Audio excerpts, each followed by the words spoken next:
showdown. You do not want to miss this.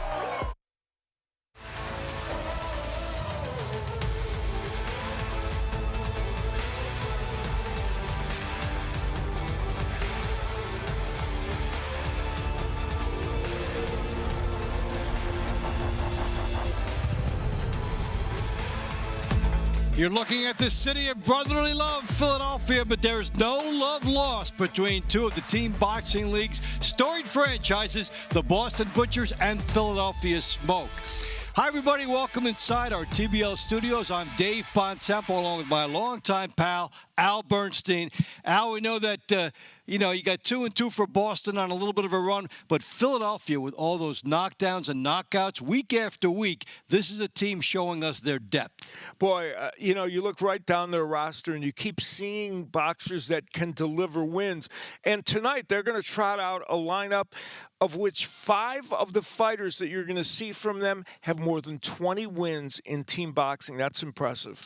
Boston last year was short-circuited in the playoff run by a lack of power. Last week, they got Sage Rosario, who helped them pick up the slack and then helped them pick up the smack. I'm coming to finish anybody, and I can.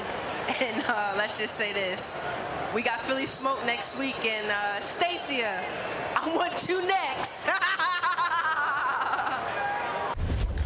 Bold words from that 19-year-old. But after that, she did this. She marched right out in her TBL debut and destroyed Susana Rodriguez-Griffin. This 2026 National Golden Gloves champ showed power and poise in her pro debut. So much so that she is looking forward to these 2 matches with Suttles tonight.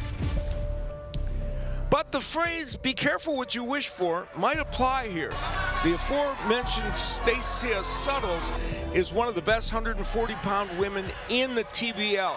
And she has plenty of power on her own and 22 TBL wins to show for it. And tonight, she will do her best to make sure that youth will not be served. Very curious about how this will look stylistically and about the ages of the fighters and everything like that. And what a surprise. This happens to be our round to watch. How could we not make round 4 the round to watch featuring Suttles and Rosario? And, for this 19-year-old Rosario, here's the thing.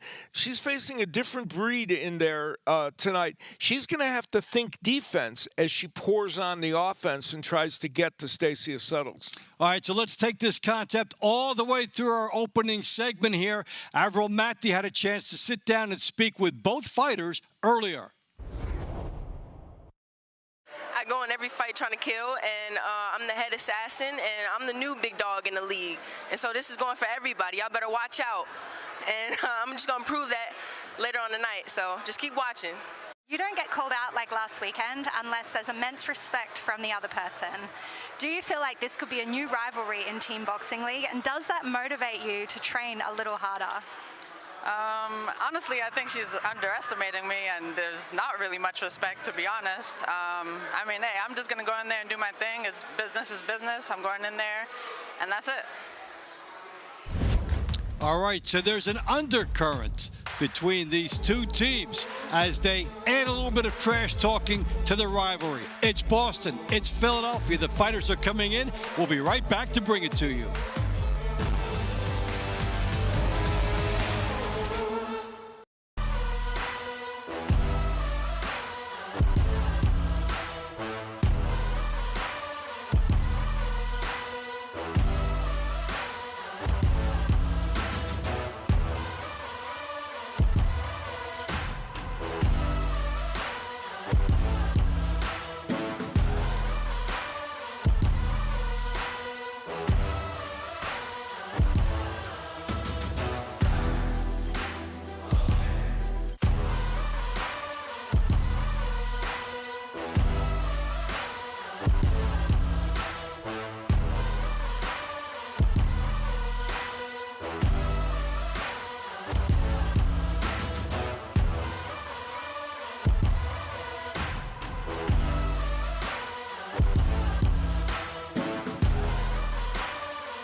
Team Boxing League is brought to you by Balance of Nature.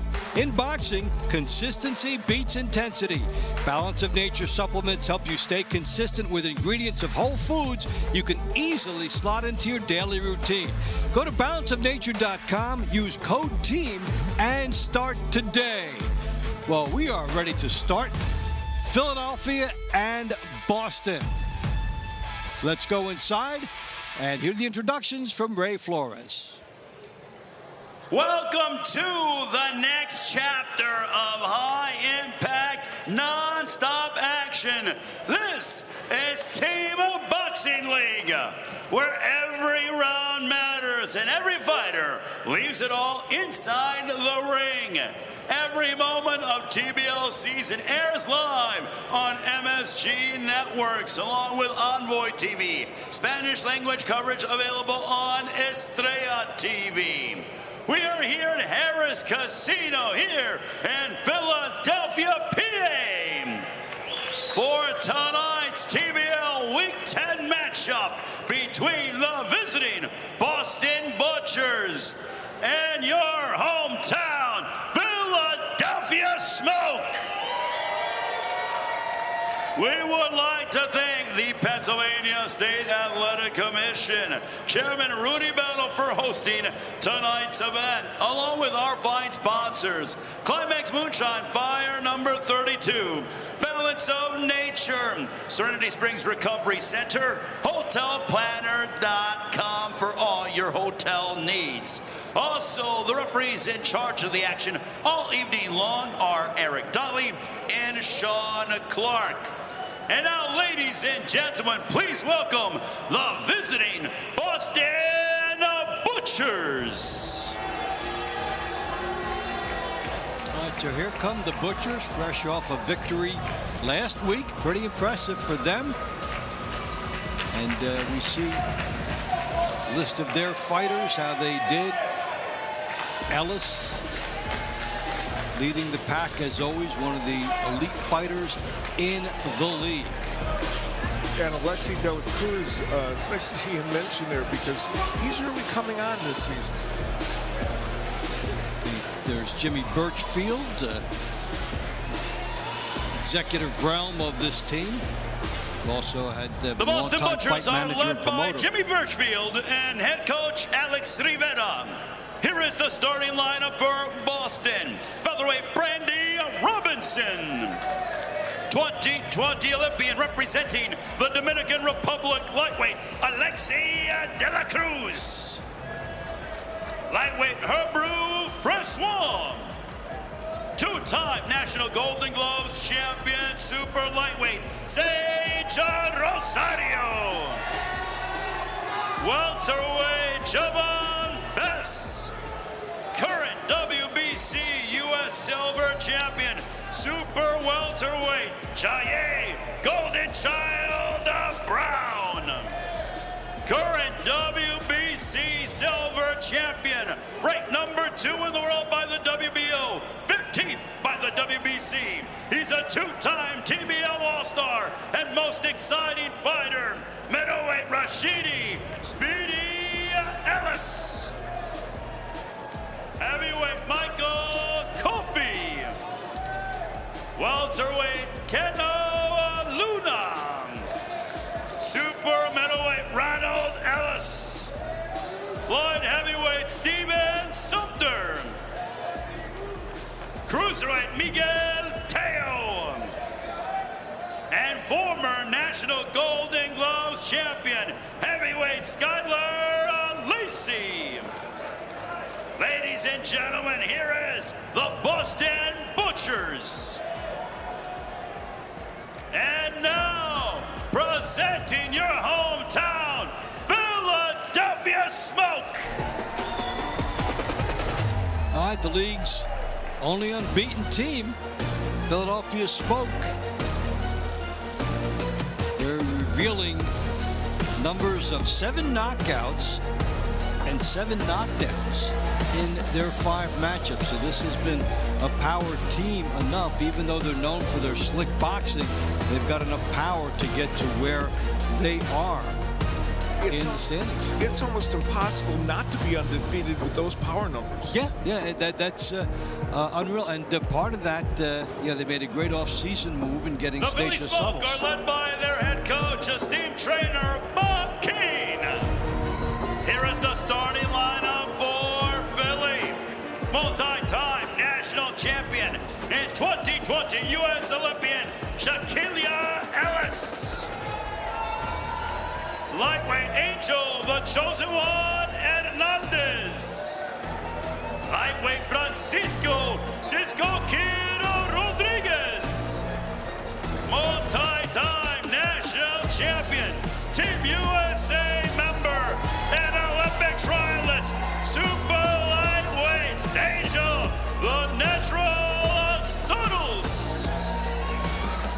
Welterweight Henry Cedeno. Super welterweight Jason Moreno. Middleweight Dayton Garrett. New York Golden Gloves champion, heavyweight Concha, don't blink, Nathan. Silver medalist at the national championships, bantamweight Lisandro Contreras. Welterweight Isaiah Kiladu Johnson. 2024 Golden Gloves Pennsylvania State Champion, super middleweight Jerome McNeil. Former USBA, NABO, and NABF champion, light heavyweight Jesse Hardwork Hart. Former two-time world champion, cruiserweight Steve USS Cunningham Sr. And heavyweight Stephen Williams. Ladies and gentlemen, here is the Philly Smoke. And now we all ask that you please rise if you're able to as we honor America with the singing of our national anthem being performed tonight by TBL alum, former member of the Philly Smoke world-class prize fighter, Nahir Albright. Oh, say, can you see by the dawn's early light what so proudly we held at the twilight's last gleaming, whose broad stripes and bright stars through the perilous fight, o'er the ramparts we watched, were so gallantly streaming, and the rocket's red glare, the bombs bursting in air, gave proof through the night that our flag was still there. Oh, say does that star-spangled banner yet wave o'er the land of the free and the home of the brave. All right, you hear from Pipes Albright. Nahir Albright with the singing of our national anthem. Well, you know, we talk about these two teams, the vibes cutting across family lines. Shaquilla, Rashidi, and Ronald across two different teams. So the trash talk, hey, it can continue as the family talks to each other. So these two teams are very tight, knowing what each other's doing. As the launch rounds begin for Boston, Brandy Robinson. Philly, Shaquilla Ellis. All right, so Brandy Robinson, 7-4 in TBL. One loss to Ellis last year. 37-year-old out of Chicago, was also 5-0 outside. TBL, and Shaquille Ellis has been a model of perfection in this league. 25-0 listed, and she has been automatic. And here we go.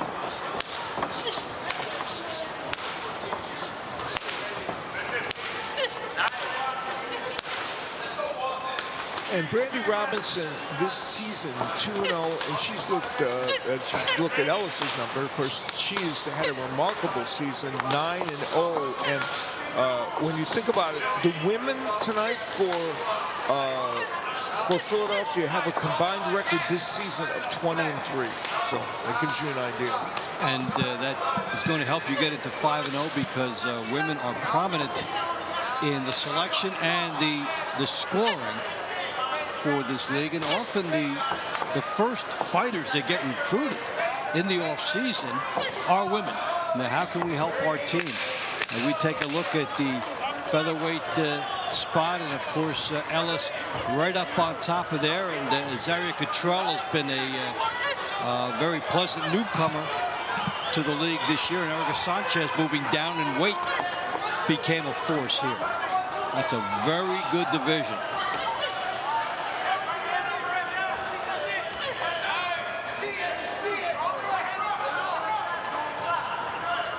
Robinson, there, we see the good right hand there by Robinson sneak in. And she's circling here on Ellis, trying to find a way to see if Ellis can make a mistake. And I think sometimes if you make Shaquille Ellis be the aggressor, Ellis can box and she could be a counterpuncher, but if you make her be the aggressor, maybe you can entice her into something that will cause a mistake. Well, you certainly like the idea of her trying this and, forcing another dimension out of a fighter who has walked through and had it her way. Try to make her uncomfortable. That's what Brandy Robinson is doing. Yeah, the question will be, will all this movement equate to enough offense for Robinson? And that is the fine line that she has to walk in endorsing this strategic idea. It will take away some offensive periods, and so she has to make the most of the rest. Yeah, we're right toward the end of this round, and for the judges, there wasn't a lot to choose from offensively, a lot of it because of that constant movement by Robinson. So she has succeeded in one respect to make this a low-scoring affair. But what Ellis did in the last 15 seconds of this round could easily be enough to win her this decision, that alone. So you like the idea that both fighters had one for Robinson to try and make it so that it won't be high scoring, and then for Ellis to pick up and know what she had to do. Yeah, very good point. There's that right hand sneaking in for Ellis. This action in the second part of the round. So yeah, you can be at the end of her jab all night and have no chance, or you can try this and you were in it at the end. Team Boxing League fans, the winner of round one by way of unanimous decision from the Philly Smoke, Shaquille Ellis. Like what Robinson tried, even though it didn't work for the win. Lightweight Boston, Alexia De La Cruz. Philly, Angel Hernandez. All right, so De La Cruz, 6-1, 2 wins over Roger Hilly recently. Angel Hernandez losing the last two, 12-8 mark. Two guys with a fairly good amount of TBL seasoning. Yeah, and De La Cruz, he's having a very nice season at 6-1, and that includes a win over Yostiel Napoles, who's a solid fighter. He's beaten Ryan Zampolteca and Claudio Moreira this season. So Lexi Dela Cruz has put together, so far, a nice year. And you mentioned Napoli's at the top. Zempoteca right there at 7 points. So that's a good gap for Napoli's. Dela Cruz in that top 5. You see him in the 3rd spot there. And when you think that he does have wins over those 2 fighters, that's kind of impressive. It kind of makes you an uncrowned champion. In boxing, there's a few of those, huh? That's a Philly up 1-0 on Boston. Dela Cruz against Hernandez. And Hernandez has power. He showed that with the knockout of Jose Rodriguez in his first match of the season. So he does have some pop in his punches. And as a pro outside of TBL, every win is by knockout. And he's aggressive coming forward. You can see that.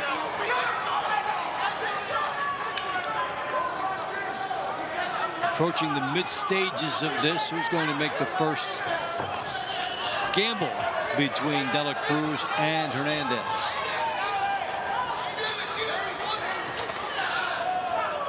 When the heads came together, they're dangerous. The lefty-righty dynamic playing a part in that, and also the way Hernandez attacks sometimes. He kind of squares himself up and leaves his head vulnerable to that. And even though you can wince even from here, fortunately it wasn't worse.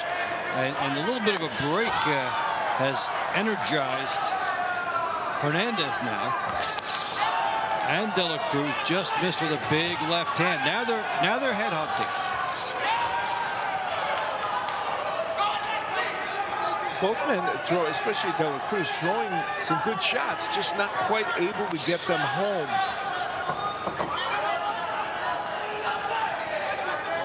With high-speed foot movement, just missing here are these punches. Dela Cruz has won these fights this year by being at range, being busy like that, and controlling the geography of the fight. So that even if not everything gets in, he's the one that has a better chance of landing.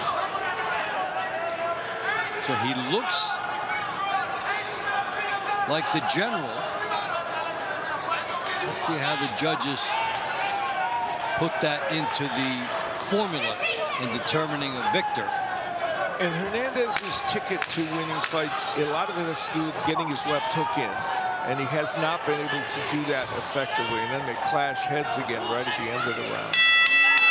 Heads turning into each other, which actually may have prevented the full head-on collision that would have been enough to short-circuit the fight. Take a look at how they clashed heads. This was the first one that was really right on the lip of Hernandez. And I think that happened the second time as well, and it created some blood there. This is right toward the end of the round. Hernandez trying to do some good work, and Dela Cruz kind of tying him up. TBL fans, the winner of round 2 by way of unanimous decision. From the Boston Butchers, Alexia Dela Cruz. The score is even at 1 apiece. Round 3 remains at lightweight. Boston Hebrew Francois. Philly Francisco Rodriguez. Hi, Francois. 6-2 outside of TBL, Winter Haven, Florida via Haiti.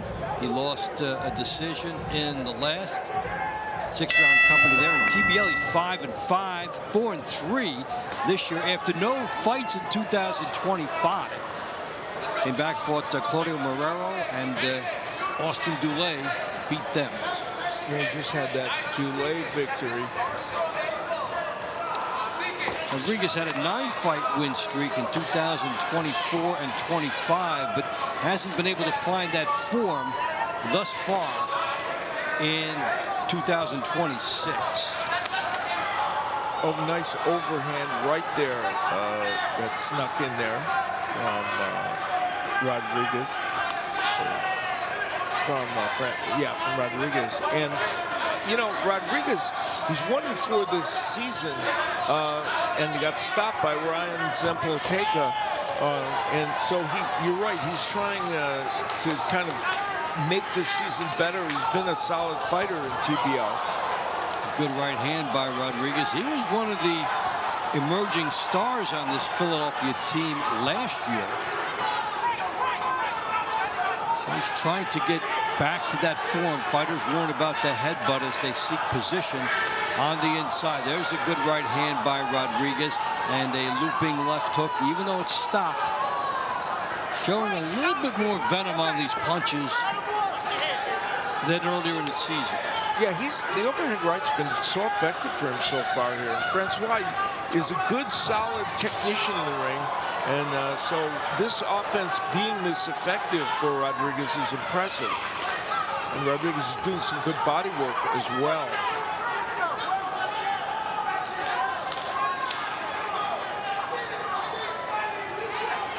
Boston, the question is, can they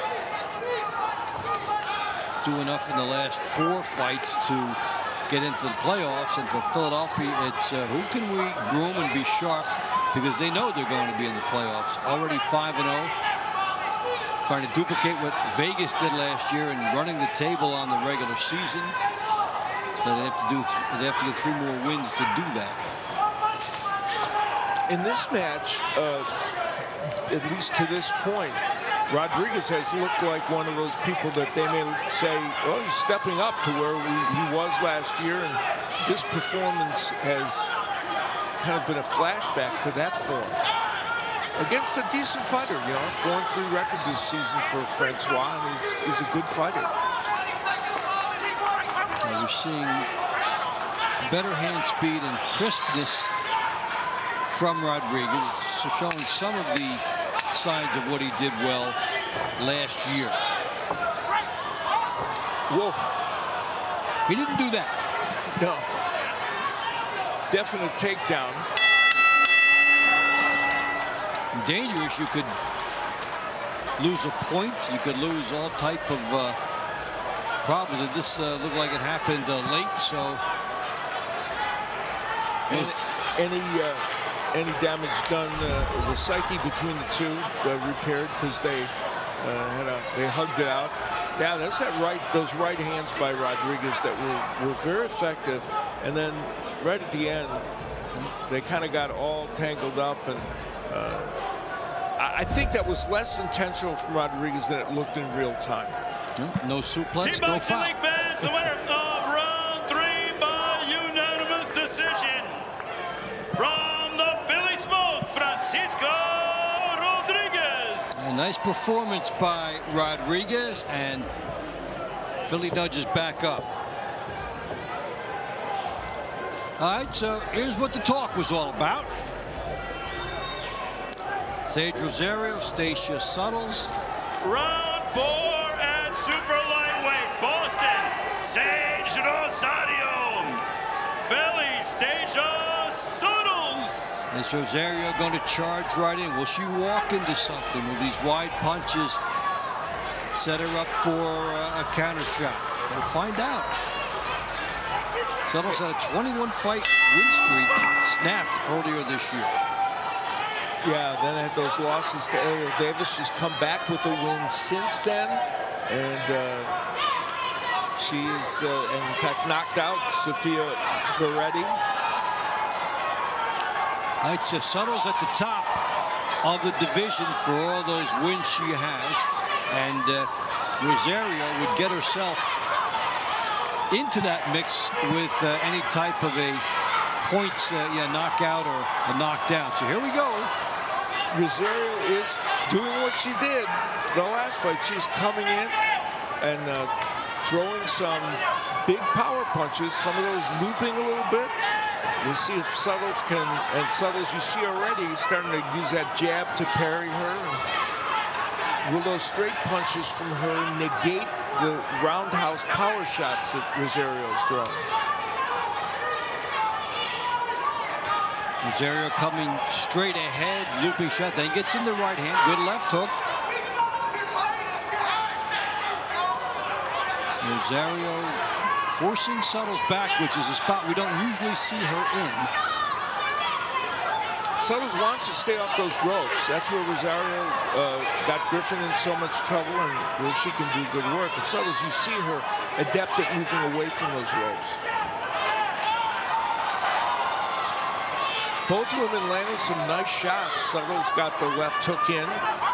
That isn't the punch she's known for. I think the right hand a little more of a signature punch for her. Suttles having to change styles over other fights we've seen her in. We've seen her been a freight train and bully ahead in this fight against a stronger attacker. A strong attacker. She's moving laterally and classic boxing by her. Oh, and some good shots here by Rosario. And back comes Suttles. Both landing big power punches, and boy, the hook from Suttles has become a weapon for her in this fight, but Rosario just won't stop. Good shots here from Rosario. They come in here 45 seconds, and they've hit another level in this fight.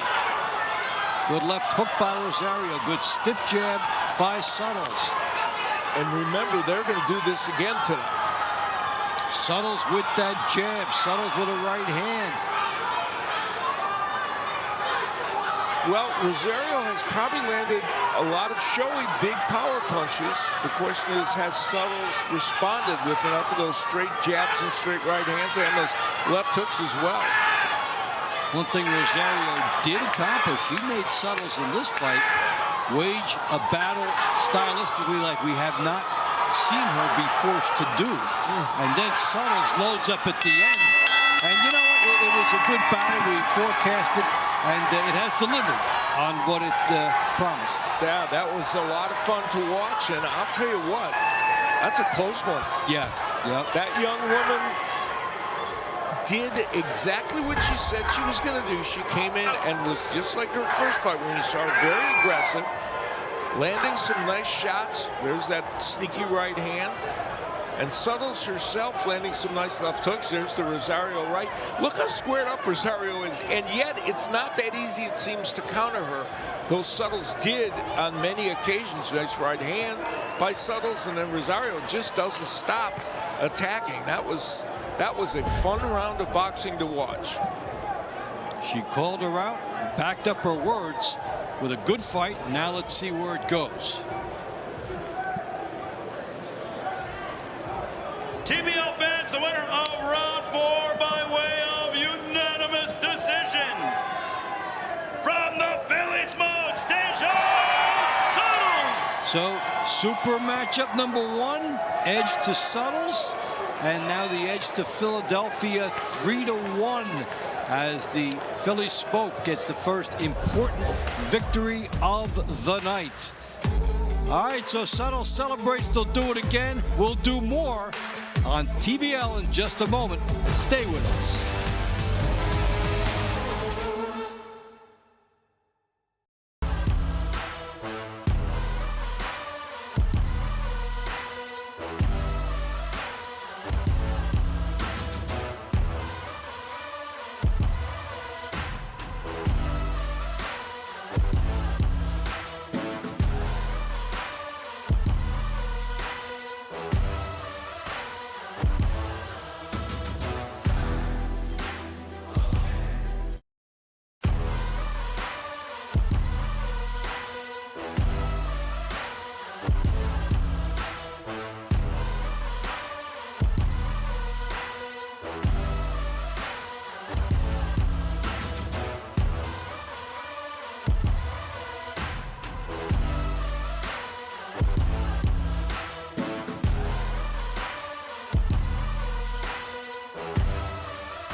All right, Philly getting that rousing win by Stacia Suttles. Let's take it back inside and pick up the launch rounds. Round 5 at welterweight. Boston, Javon Bess. Philly, Hendry Cedeno. That's a Javon Bess, 8-0 as a traditional pro. 0-4 in TBL. So we talk about that Jekyll Hyde thing. It sometimes happens. And yeah, guys are learning a new circuit. And Cedeno is 19-7. He had an 11-fight win streak once. So lost a couple to Yoelis Molina. Yeah, I mean, both these fighters have not gotten a win in season 4 yet, and those 2 losses to Yoelis Molina, who's of course one of the top fighters in the TBL, both were split decisions. So Cedeno had moments in those fights. Well, one of the great elder statesmen of our league, Steve Cunningham, is standing by with Avril. Go ahead, Avril. Hi guys, yes, I'm here ringside with Steve Cunningham Sr., former 2-time world champion, has fought some of the greatest fighters of this generation, including Tyson Fury. You retired in 2021 and then decided to come back in 2025 into TBL. Talk us through that decision that brought you back, and how are you feeling about it so far? I mean, I feel great about it, man. I'm excited about the TBL and what it's got in store for the future. I commentated a fight here in Philly in season 2, and I was intrigued. My son was on the team at the time, and I'm like, yo, I want to do that. And you're not just a boxer, you're also were in the Navy, and you're a model. Can we have a blue steel? Yeah, you know, I modeled for some years, you know, a few years ago. I'm getting back into it right now. Got my portfolio rolling as an older gentleman, you know, so we can see what happens from there. Okay, but the blue steel, give it to us. Thanks, guys. Take us back to the ring. All right, 49 years young, Steve Cunningham, and we see a lot of elder statesmen, people coming back. Luis Ortiz will be back in the league for Miami. And here we go, a minute 20 to go with Best and Cedeno. Yeah, Cedeno is doing some really nice work on the inside with some left hooks and straight rights. And Best is, you know, giving it a good go, but right now Cedeno, I think, has been a little bit more precise and accurate with his punches. Good short right hand here by Cedeno. Then he goes southpaw. Does eat a right hand for his efforts, and then switches over to right-hander as he's coming in. And, you know, you mentioned the boxing outside the TBL, you know, Best at bet 8-0 and Cedeno 16-0. These are fighters that Best probably wouldn't yet be getting in the ring with Cedeno in other parts of boxing, but he is there tonight. Yeah, you can't, yeah, on the other circuit, say, don't rush it yet. Let's marinate this. And here is it, let's get it going. You know, let's. Yeah, I mean, and so here's the 8-0 fighter has to step up against a guy that's a little more experienced. And Best is having some good moments. Cedeno is just, I think, a little bit more accurate with these shots and some of the counter punching.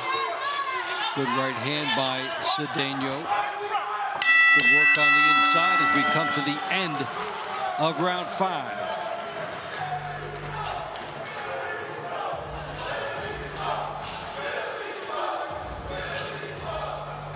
Well, Cedeno thinks that he's got it. He's in here also fresh off an April 18th stoppage win in outside of TBL. So he feels like, even though he had those 2 close losses to Molina, there's some momentum coming in here, and he's hopeful to get his first win of the season.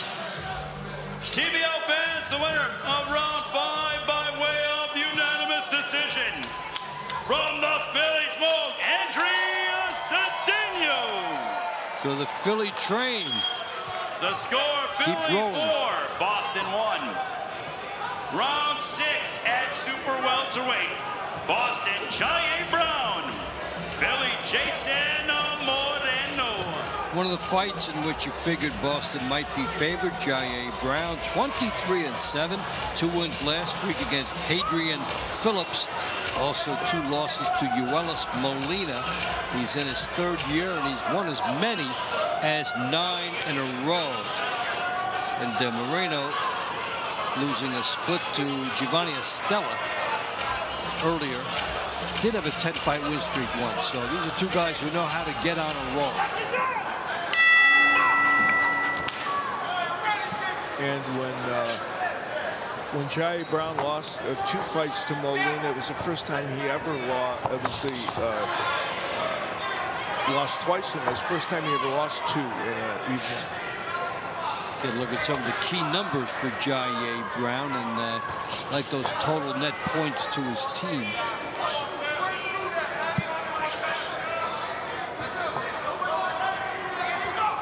And if you're Boston handicapping the night-long matchup, this is an important one. You're thinking this is one of your better people.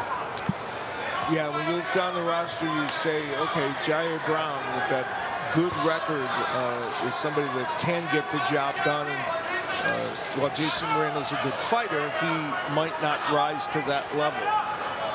Although Moreno does have a win over Brown in season 2 of the team boxing league.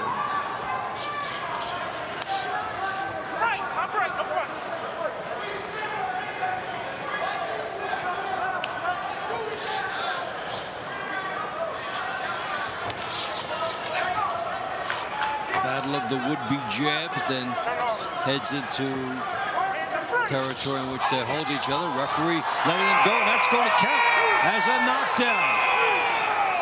Our first of the night.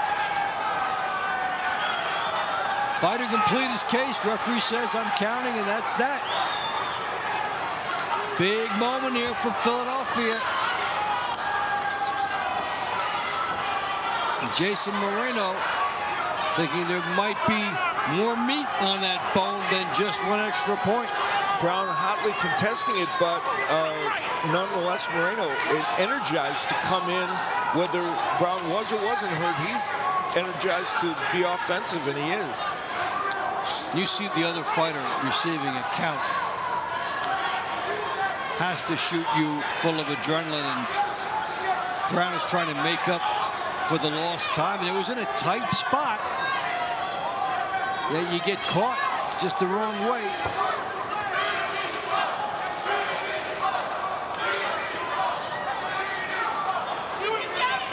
And for Brown, obviously he wasn't really hurt by what happened, but nonetheless, it's a point for them, and it creates a lot of urgency by him.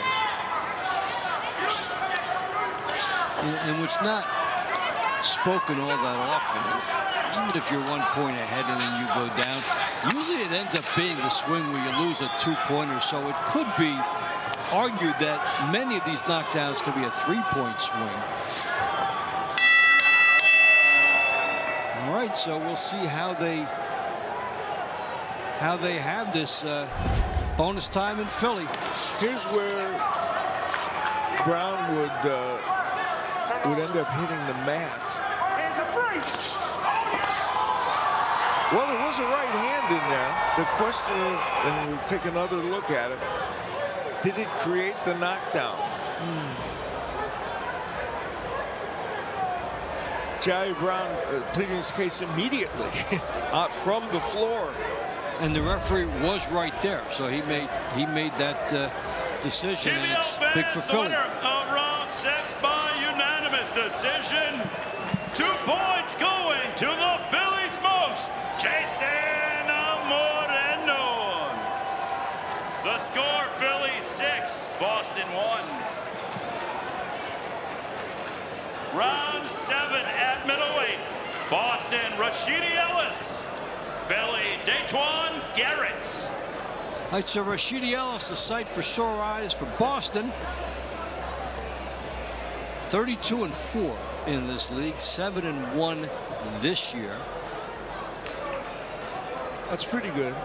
We'll take that. 2 wins over Isaiah Elrod last week. Has had a win streak as much as 10.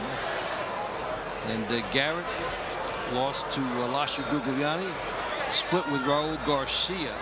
So on an experienced level, this is Boston's best fighter. Yeah, this is the first debut season for Garrett in the TBL, and he's only had 2 fights at pro outside of this, so he had a good amateur career. He was in a number of national amateur tournaments from 2018 to 2023, so he's a good fighter. But you know, Ellis not only great in TBL, also someone, as you look at his numbers, also somebody who in the pro ranks beyond it is a top contender at 154 and 147, though he's fighting at middleweight tonight.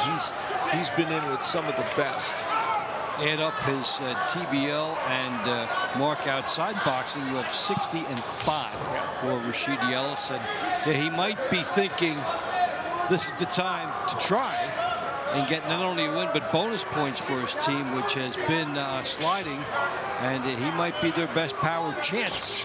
Yeah, and this season he scored 3 knockdowns, so those 3 extra points that he has created. He's not by nature thought of as a power puncher in boxing, but he's done this season with those 3 knockdowns. That's really pretty impressive for him. I think he's adjusted a little bit this year with the new rules coming, that you can get 4 points for your team if you're able to score a knockout. We've seen him sit down a little bit more in his punches, especially with his right hand, and take a shot. Yeah, I agree, Dave. And that right has created several of those knockdowns. Very high guard being employed by Garrett. And peekaboo fashion for Garrett. Punches bouncing off the gloves.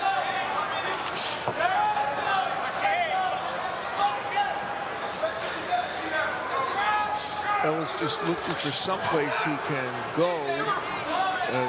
He's not by nature a body puncher, though he does punch the body. So while that looks like a more intriguing option, he may not be in position to throw a lot of body shots where they're at. And you look at where the elbows are of his opponent, pretty well blocked up. It's a priority of defense first, second, and third. Yeah, the problem for Garrett here is that the only punches are coming from Ellis. And so, you know, whether you block them all or only a portion of them, you're not creating offense for yourself. Nice right hook downstairs by Garrett. And so Ellis pretty much had to pepper him and found he could get some shots in, but he was practically untouched.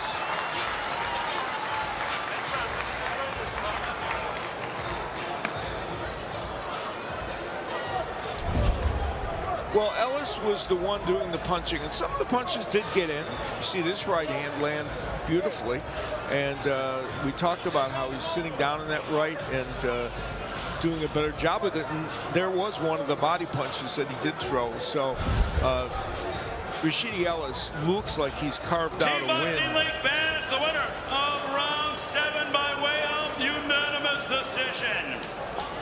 From the Boston Butchers, Rashidi Ellis. The score, Philly 6, Boston 2. I'm sure that you're that graphic at the top of the Ellis family. Our 2 wins for the family already. Round 8 in the heavyweight division. Boston, Michael Coffey. Philly, Concha Nathan. And Michael Coffey, 8-8 in TBL. Win over Stefan Moss in his last. He's 1-1 this year. Concha Nathan, 4-4 this year. Had an important role of not being stopped when he fought Kai Brooks with his team trying to hold on to a lead. Lost last 2 to Devon Young and Eric Ross. And he is 1-1 over his TBL time against Michael Coffey. Polite is an additional name that he uses. And so it's been close between these two. Take a look at some significant stats for Concha Nathan, including his total net points. See that record? I mean, up and down. You get some runs, and then you get some losses. And this season has been, you know, a roller coaster for him. That knockout win over Michael Cirini, and then a war with. In a couple of cases, Dusan Vilacek, he had a war with him, ended up winning that one. Come on, watch it.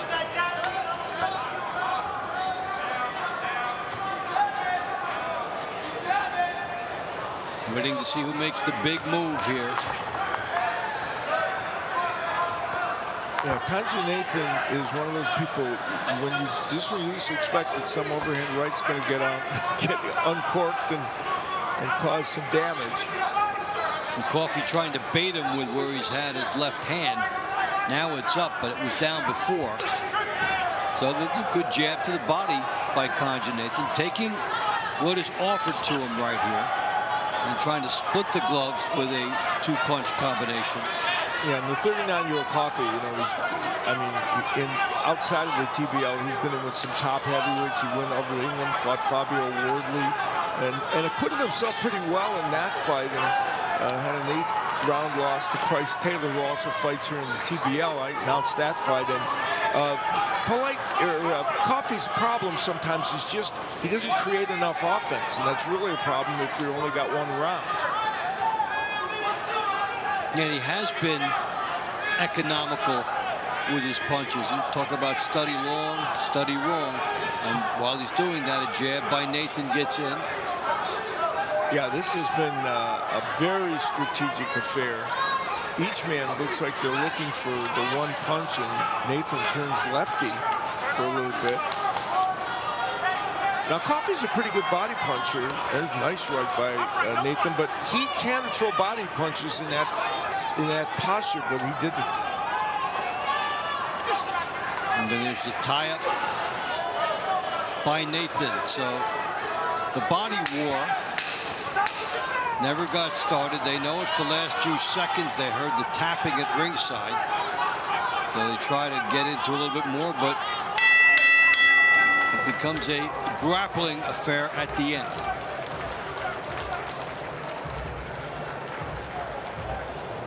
Well, Kanji Nathan, we saw a smile on his face, and he's one of those people that I think wears a perpetual smile, and he's always a joy to be around for everybody. And we'll see if this becomes a fight that can narrow the margin or build it for the Philly Smoke. TBL fans, the winner of round 8 by split decision from Philly, Kanji Nathan. So Kanji Nathan gets his second all-time win against Michael Coffey. He's now 2-1 against him, and that ends the opening rounds with Philadelphia really getting the job done here. And speaking of great matches, we're going to have another one coming up this weekend. Here's Dave to tell you about it. Thanks, Al. We're all excited about what we've seen so far. To cap off the week, we've got Nashville against Miami with a special treat. The return of the King. Nashville and Miami will face it off, and this man will be making his TBL debut, Luis King Kong Ortiz. Remember him? He was an interim champion and defended his heavyweight title. He will be on display as you get to see the return of King Kong on TBL to wrap up the week.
The Philadelphia Smoke enjoying its home confines. It's in Harris Chester, but the Philly team way ahead of Boston, 7-2 as we come to the end of the launch rounds. Dave Bontempo and Al Bernstein with you as we recap what we saw in the launch rounds and an extremely impressive performance up and down by this Philadelphia team. Yeah, we talked at the top of the show about the depth of this Philly lineup, and it was on full display in those launch rounds because everybody stepped up to the plate, including in the little grievance match. And let's take a look at that because there was a lot of talk by Sage Rosario going against Stacia Suttles, and this did live up to the billing. Yeah, Rosario came out doing exactly what she did when we first saw her on TBL, winging away and landing some good power punches. But you see the sneaky right hand in there from Suttles, and Suttles was able to, while Rosario landed a lot of big shots, Suttles was able to land some good straight shots up the middle. Very close round. Suttles got the nod. So we saw some versatility for her, and that helped Philly turn a corner and then make a big lead a couple rounds later. Yeah, this was a match in which Jair Brown of Boston was thought to maybe be somebody that could stop the bleeding for them, but instead, this was called a knockdown.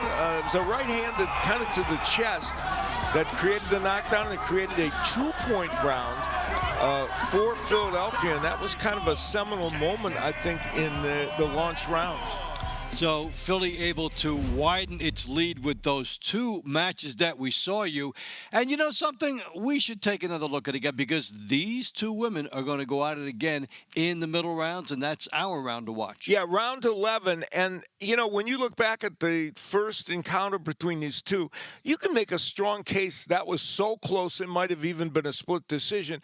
And Rosario landed a lot of good power punches. The judges felt Suttles had countered well enough. They're going to do it again, and I think it's going to look just like the first one. Yes, and we'll see how that comes out on the scorecards. Let's take it in for the middle rounds, and here's Ray Flores. We begin the middle rounds between the Boston Butchers and Philly Smoke, round 9. At featherweight, Boston, Brandy Robinson. Philly, Lissandra Contreras.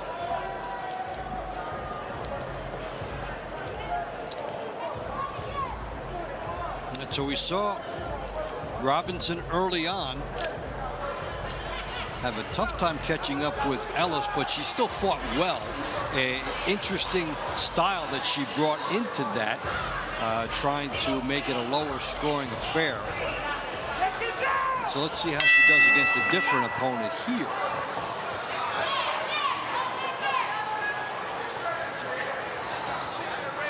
Yeah, Robinson's been impressive in her last couple of fights, and again, against Ellis, that's a tough assignment, to be sure.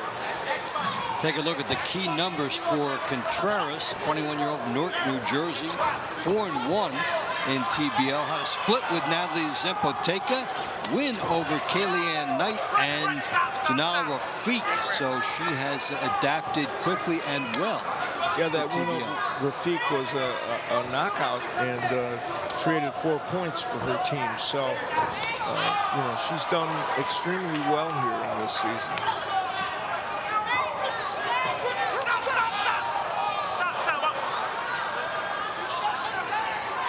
Warning about the shoulders and the heads coming together.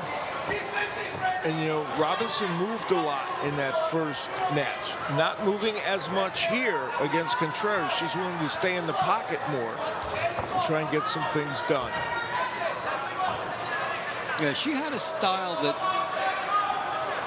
maybe almost worked as well as she wanted in the first fight. It was a good way to try to go after Ellis, but this is a different style for her. She's finding herself in a slugfest and being driven back by Contreras.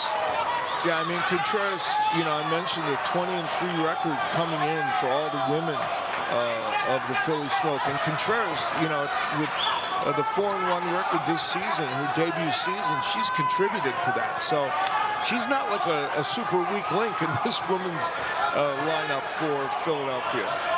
Yeah, they picked up Suttles in the offseason. They find Lysandra Contreras, and they're well stocked in a key area. We talk about the women and how important it is to have a strong women's contingent if you're going to contend, and Philly has it.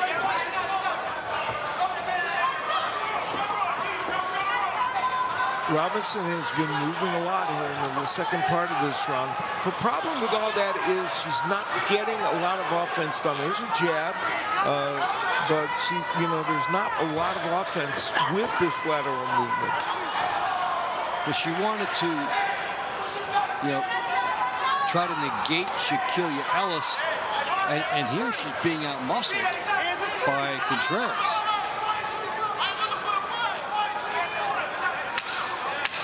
So she found a more willing stylistic partner,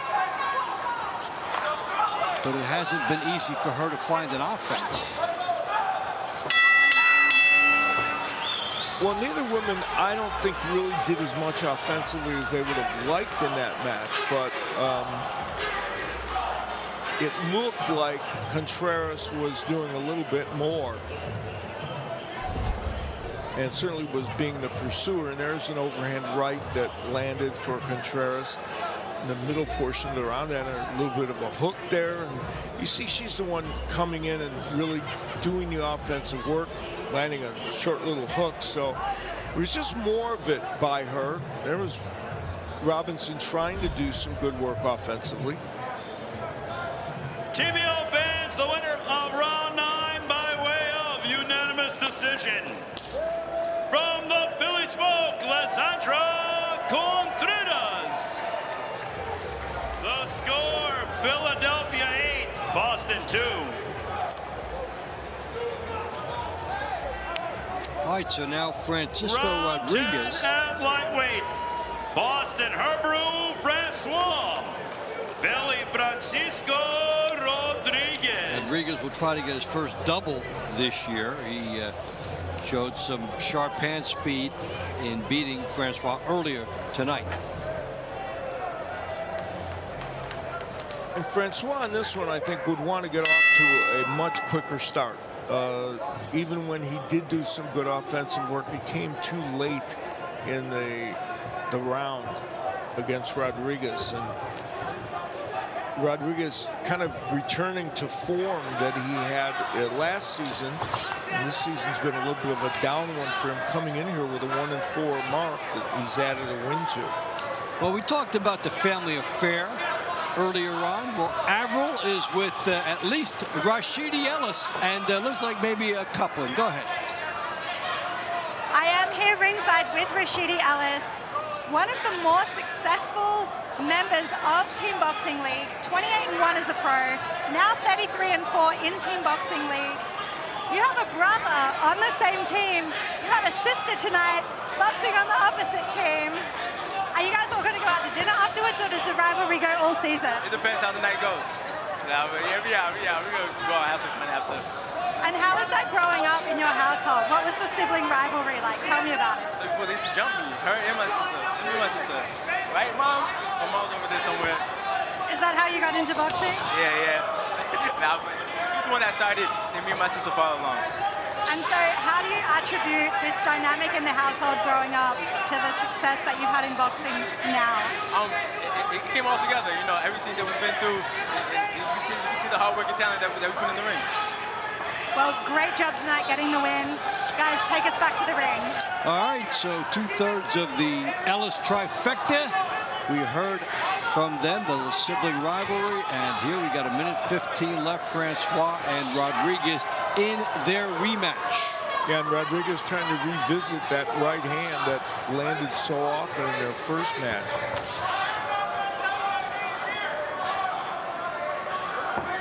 This one a little bit more tactical than the first round that they fought against each other. And Rodriguez was switches lefty here momentarily. Still tried to be the aggressor. Some pretty good work on the southpaw side from Rodriguez. We don't see this too much from him. No, I was a little surprised to see him switch.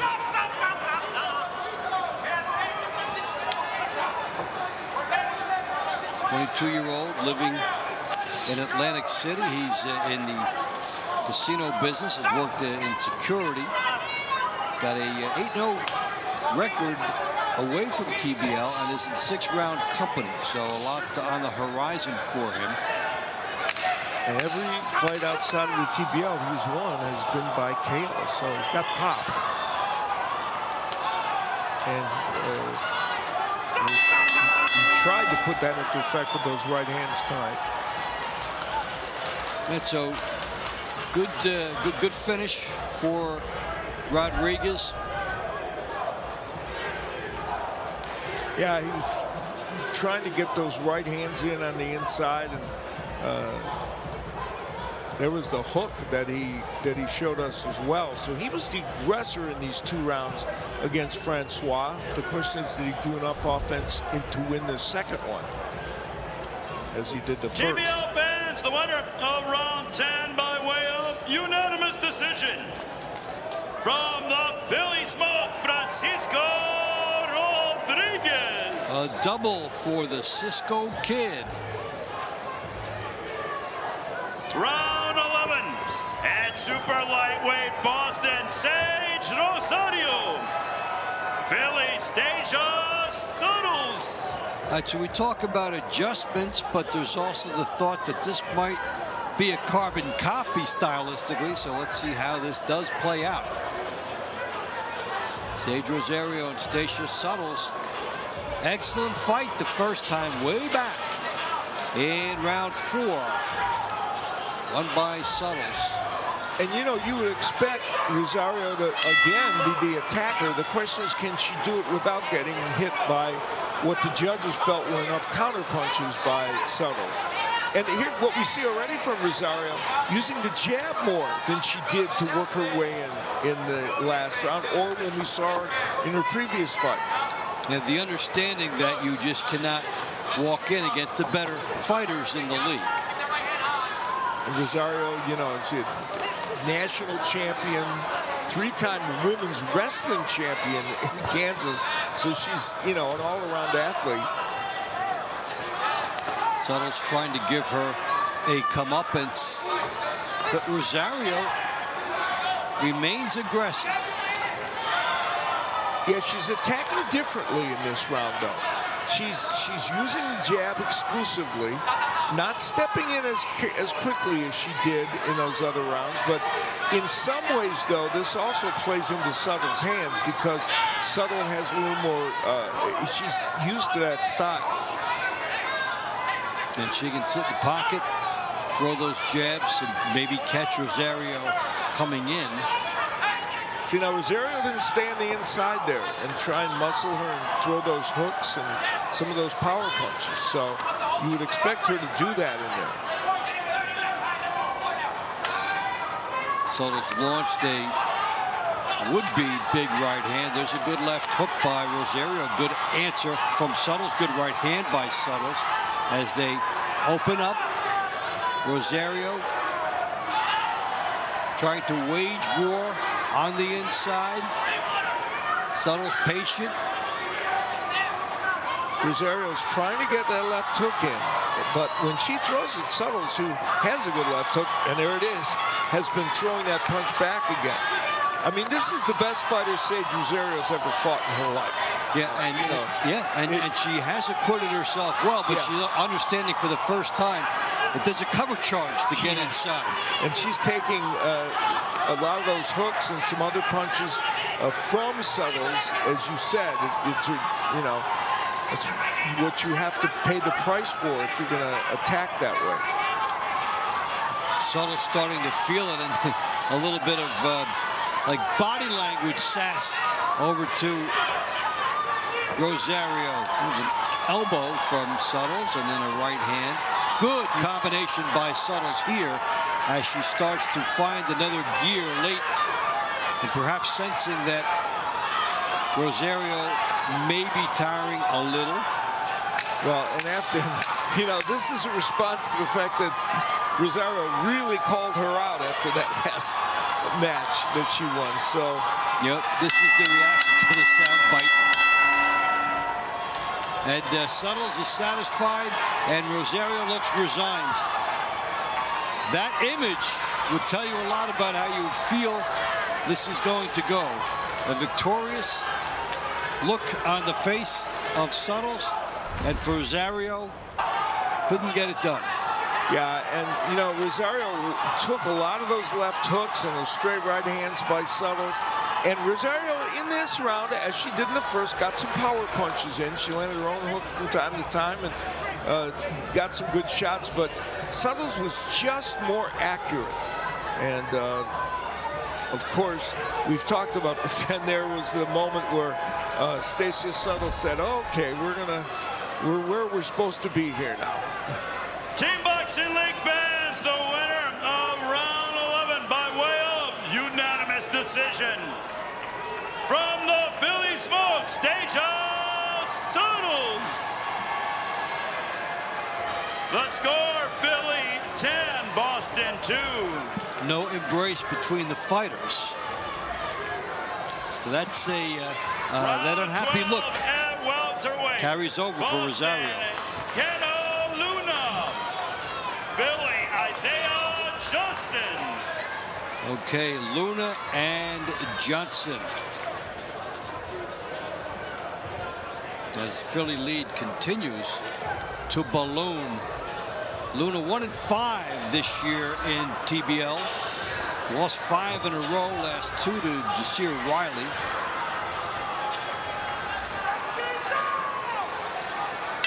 We've seen Isaiah Johnson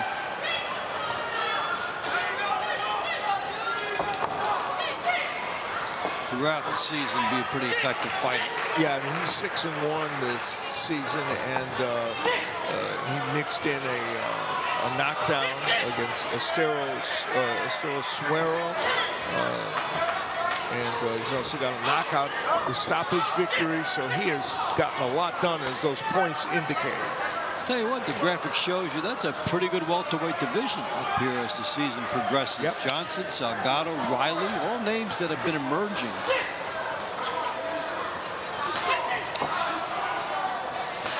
And so Philly up 10-2. And really, with the exception of one fight, it's a methodical consistency that we talk about. And Luna's lost a couple of split decisions this year amongst his 1-5 record in season 4. So he's kept a lot of them close, just hasn't been able to get over the hump in some. What he's trying to do, getting over the hump here, is he's trying to land that big left hand. And he has never beaten Johnson. He is 0-4 against Isaiah Johnson. So he's trying to get over a hurdle here. But a lot of fighters have lost to Johnson with that 27-6 all-time record that he has in TBL. Yeah, you need a bit of a short memory if you can. Saw him beat Darian Castro. TKO to Michael Harris. He's won 3 in a row since I lost to Lionel Santana. This is the guy that just, okay, I lost one, getting right back up, getting up another win streak. Johnson's good at using his height and reach, and when he gets on the inside like this, he'll you know, do a little holding, work a little, but then not stand in the pocket. There's some nice work though being done by Luna.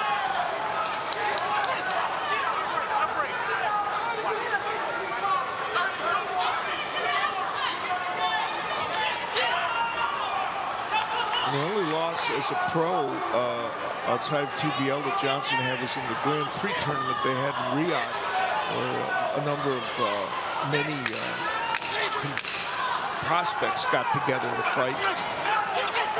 Other than that, he's been perfect as a pro outside TBL. All right, so this one goes into the hands of the judges. Luna believes that he has put Boston on the scoreboard in the middle rounds. We'll find out if he did. Well, he's Luna, you see, trying to come in, march in, and throw those left hands. He did land some good shots against Isaiah Johnson there. He lands that good straight left hand in this battle of two lefties. See if it was enough. TBL fans, the winner of round 12 by way of unanimous decision from the Philly Smoke, Isaiah Johnson. So the Philly train continues to roll 11-2. Philly is perfect in the middle rounds as well. Stacia Suttles loves it. Philly fans love it. The Smoke on a roll. Back for more middle rounds right after this.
Top team in the TBL, showing you how they became that. Philadelphia 11-2 halfway through. Let's go back inside for the middle rounds. And here is Ray Flores. Round 13 at super middleweight. For Boston, Ronald Ellis. Philly, Jerome McNeil. All right, so can Ronald Ellis make it a sweep for the Ellis family? Shaquille and Rashidi already have victories. He is 3-3 this year in TBL. Last time he had a split over Juan Barajas. And Jamal McNeil 0-2 this year. 2 losses to Lasha Gugliani. And the difference in experience between these two fighters, it's a big gulf. Jerome McNeil, only one pro bout outside of TBL, and 0-2. We know Ronald Ellis, in addition to having all those TBL fights, is 18-5 as a pro outside of it, and he's fought really top fighters. Gave a good fight to David Benavides, fought Christian McBilly at 168 pounds, and he's been in against some really good fighters, but wow, onslaught. Here comes McNeil, pumped up, saying it's not a 3-minute fight, maybe it's a 30-second fight, as he comes wailing out on Ronald Ellis.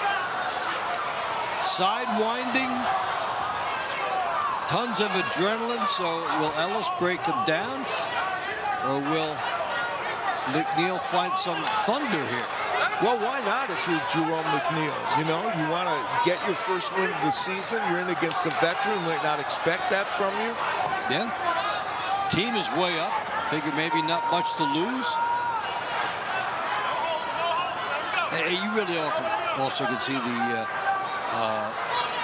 adrenaline, the home crowd, and fighting in front of his teammates. So it looks like that initial burst has now led us to settle in for the next 2 minutes. Yeah, it subsided a little bit, and then Ellis started to go a little bit more on the offensive.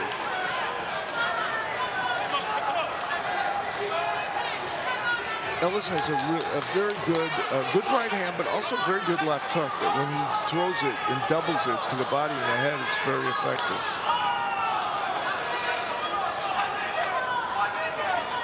Ellis now has become the aggressor after McNeil stormed him to start this. Other aspect, well, he'd want to find out with testing is even though it's only one round, did McNeil take anything out of himself with that barrage early? It's only a one-round fight. Yeah, you would think not, and McNeil switches to righty now. So he gives a different look and goes back to the left-handed stance. He's still throwing some pretty good right hooks, McNeil. It's good right hand here by Ellis. Left hand by Ellis. Just missed with the big left hook.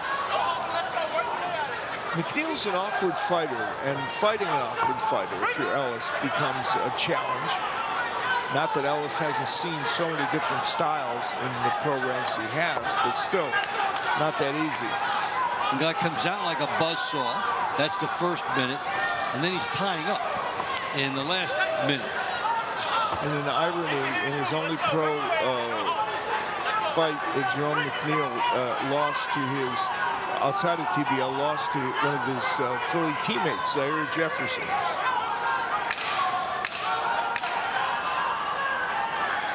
It's the final seconds.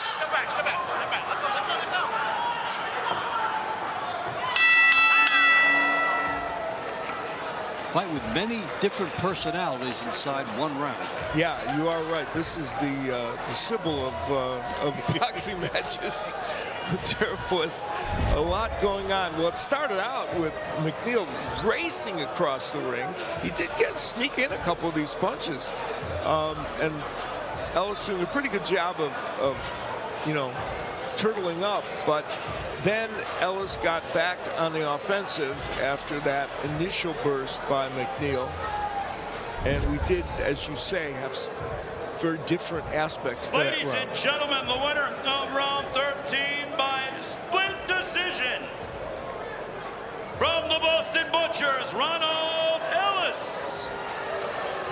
A lot of different ways to interpret it, and now the Ellis family gets their sweep tonight. Round 14 at light heavyweight, Boston, Steve Sumter. Philly, Jesse Hart. All right, so Sumter only win in his last 7 was a disqualification victory, 10-16 now in TBL. And Jesse Hart, 30-6. Had a 15-2 run in 2025. Now won his last 4. Had a couple losses in between to Johanna Martinez, one of the nicer emerging fighters in TBL. Yeah, and Sumter in the past is 1-3 against Jesse Hart. And you see how Hart has done this season. You chronicled how well he has done, and he had part of the reason why he got all those points is he had a knockout of DeAndre Pettis and Randy Slanger, so he showed the power. He is a leader on the team.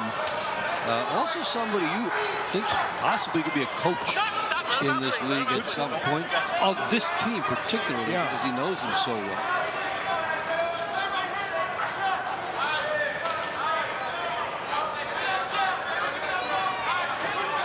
Double jab here by Hart. What the veterans often show us is they know how to turn it up in notches at certain times and have like a 45-second burst, and then certainly do one at the end.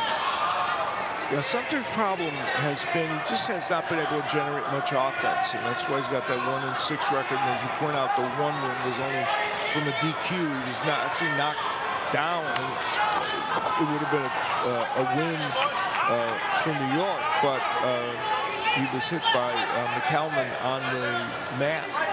So he just hasn't been able to generate a lot of offense. And for Hart, the only 2 losses this year to Martinez, Martinez, who is a monster and is fighting great. So that's not, a big black mark against him. And as we saw on the graphic display, number 1 and number 2 now in the division.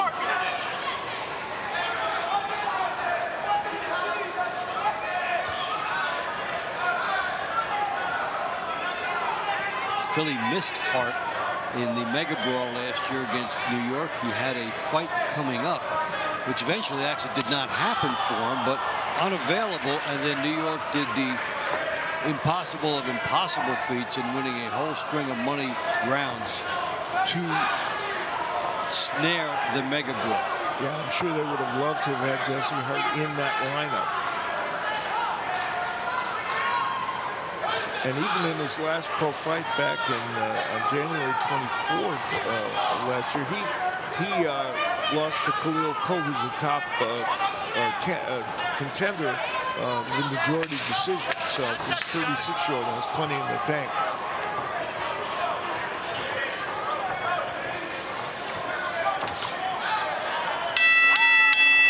So Jesse Hart figures that he got this with good boxing skills over Steven Sumter. You talked about his possibilities of mentor. He's mentoring Sumter right now. Yes, yes. Talking to him a little bit about the effort and everything. And, you know, Hart, that was a tactical fight for Hart. But as you point out, he probably feels he did enough. The winner of round 14 by unanimous decision from the Philly Smoke, Jesse Hart. Hey, if you meant to the other fighter, you better have won. Good point. Round 15 at cruiserweight, Boston, Miguel Lateo. Philly, Steve Cunningham Sr. We heard from Cunningham Sr. earlier, one of the nice guys on the circuit enjoying this run. Teo avenged a KO loss to Niesca Gonzalez earlier this year. He went 1-1 that night. And they got a nice win over D'Angelo Leachman, who was a high-quality fight.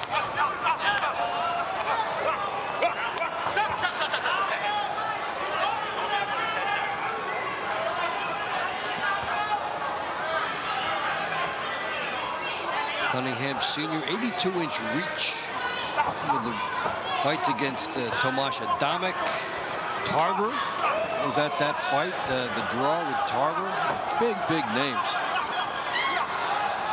Well, Teo has fought before against Cunningham. Cunningham's 1-0 against him. So Teo lost that, and he's coming out kind of aggressive here, trying to see if he can alter that dynamic. I think when you go against a 49-year-old, I mean, we saw the veteran moves by Hart. Yep, maybe made it about a 1-minute and 40-second round with all the movement, the tying up that he can do. You really want to try and make Cunningham fight 3 minutes. Yeah, and that's what Teo kind of started to do here, pushing back. And you know, Cunningham's been 3-5 this season. It's been an up and down kind of season for him.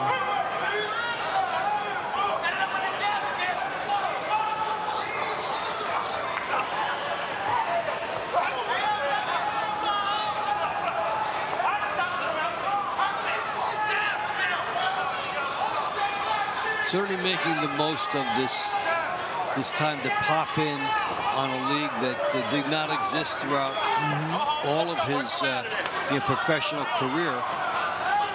And just be part of it.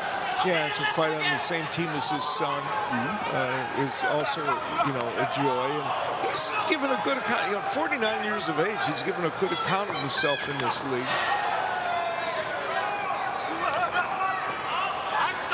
When he fought Niesca Gonzalez, who's a 40-year-old, he split with him, and we made the point that usually if you're a 40-year-old, you're not going to be fighting a man who's 9 years older than you. You're not usually the youngest. No. Gonzalez was. And then 49 years old and fighting twice in a night. So yeah, that's another thing. Good jab by Cunningham, and Teo urges him to keep coming on, and boy, he nails him, Teo with a beautiful right, didn't he? Really, he got the 49-year-old to come to him. Teo really did stop his aggression, though, didn't he, a lot in this round? And I don't know, I think he gave Cunningham a chance to get back into things.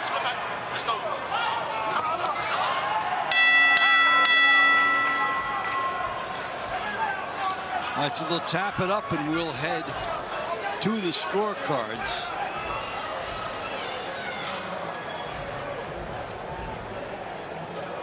Well, did Miguel Teo in his burst in the early part of the round, was that enough for him to turn things around after having lost once before to Steve Cunningham? Ladies and gentlemen, the winner of round 15 by unanimous decision from the Boston Butchers, Miguel Teo.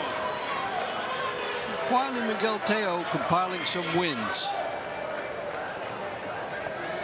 Our final middle round will be in the heavyweight division. For Boston, Skylar Lacey. Philly, Stephen Williams. Skylar Lacey, 8-1 outside TBL, 29-9 here. A 13-fight win streak. Much of that last year is his best. That was his really his best run ever. He's 4-2 this year. A couple of wins last time over Danny Barlow.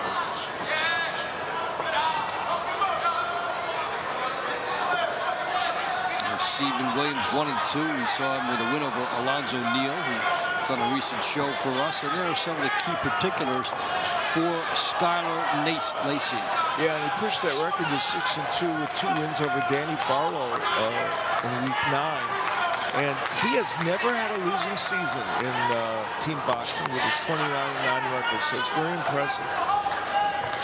One thing about him, unflappable. You could not get him to commit to a slugging type style unless there's a very good reason for it, which we did see in one of his past outings. He lost the first fight, and so he became more aggressive the second time, got a split. Yeah, he's not, his style is herky-jerky and it may look awkward, but it's boxing. He boxes. He uses the jab, he uses enough movement, and he is very much a boxer. And he's comfortable in this style, and we see it's not easy for opponents to take him out of that comfort zone. And here we see Williams trying by coming straight at him, and then the shoulder after he felt that Lacey was holding too much. Referee will have to get involved in advising the fighters here. Yeah, and Williams, the 30-year-old who's 3-0 in the pro ranks outside of TBL, and he split his last time out, losing to Eric Ross and beating Alonzo Neal. And he'd like to see if he could get in close enough to do some good offensive work against Lacey. And when he's gotten close, Lacey ties him up. Hence the shoulder for Williams coming up. Yeah, Skylar Lacey has no interest in fighting on the inside. That is not what he feels like ever doing. He wants this, jab, straight right hand somewhere. Not everything landing, but, keeping his opponent at bay.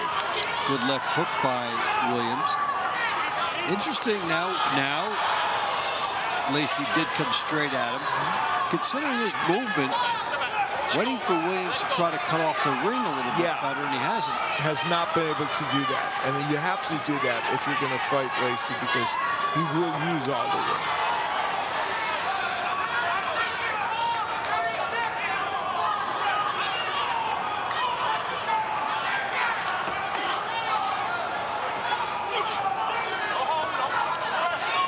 Good right hand there by Lacey. So this one was vintage Skylar Lacey. It really was. And the question for him will he get his classic result of a victory? That would push him to 30 wins in TBL, which would be very impressive. That's rarefied air in this league. It is. We've seen a few people cross over. Rashidi Ellis crossed over this year into it. A few fighters have that. Yeah, that's...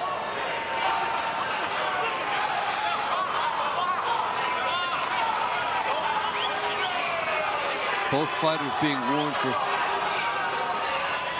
possible infractions, mouthing off. Well, he got a lecture, but he might get a win. Good left hook there by Williams. That was early on in the round. And then during a good portion of it, and that was a good moment for him. But most of the round was taken up with the jab and the straight right hands from that man, Skylar Lacey. And he's feeling it.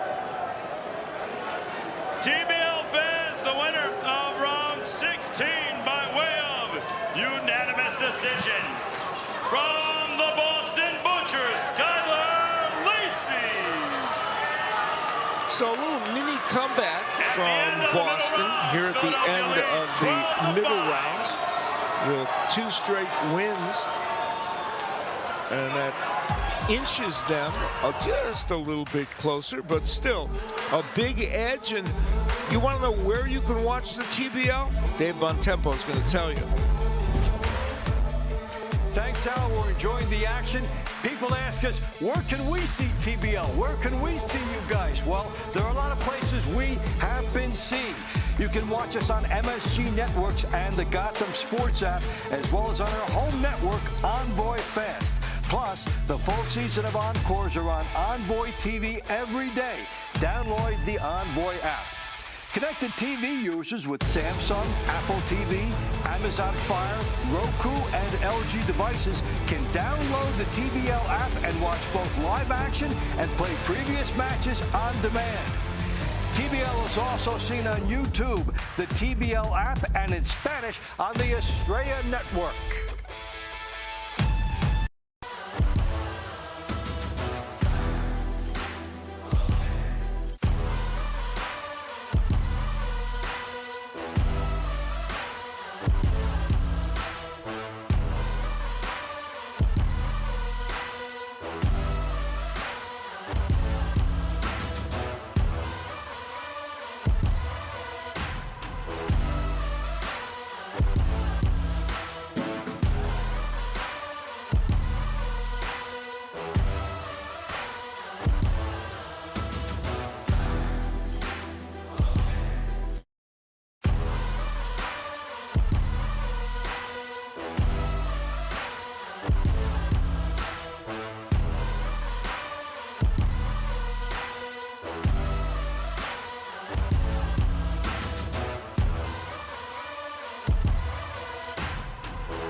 Great night in Philly. Stacia Suttles likes it with 2 wins.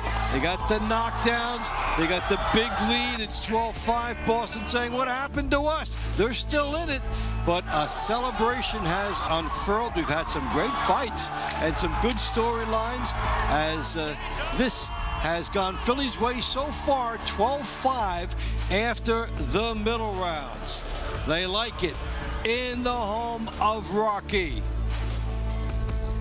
Dave Bontempo and Al Bernstein with you through there. So Philly didn't quite run away and hide because Boston came back a little bit.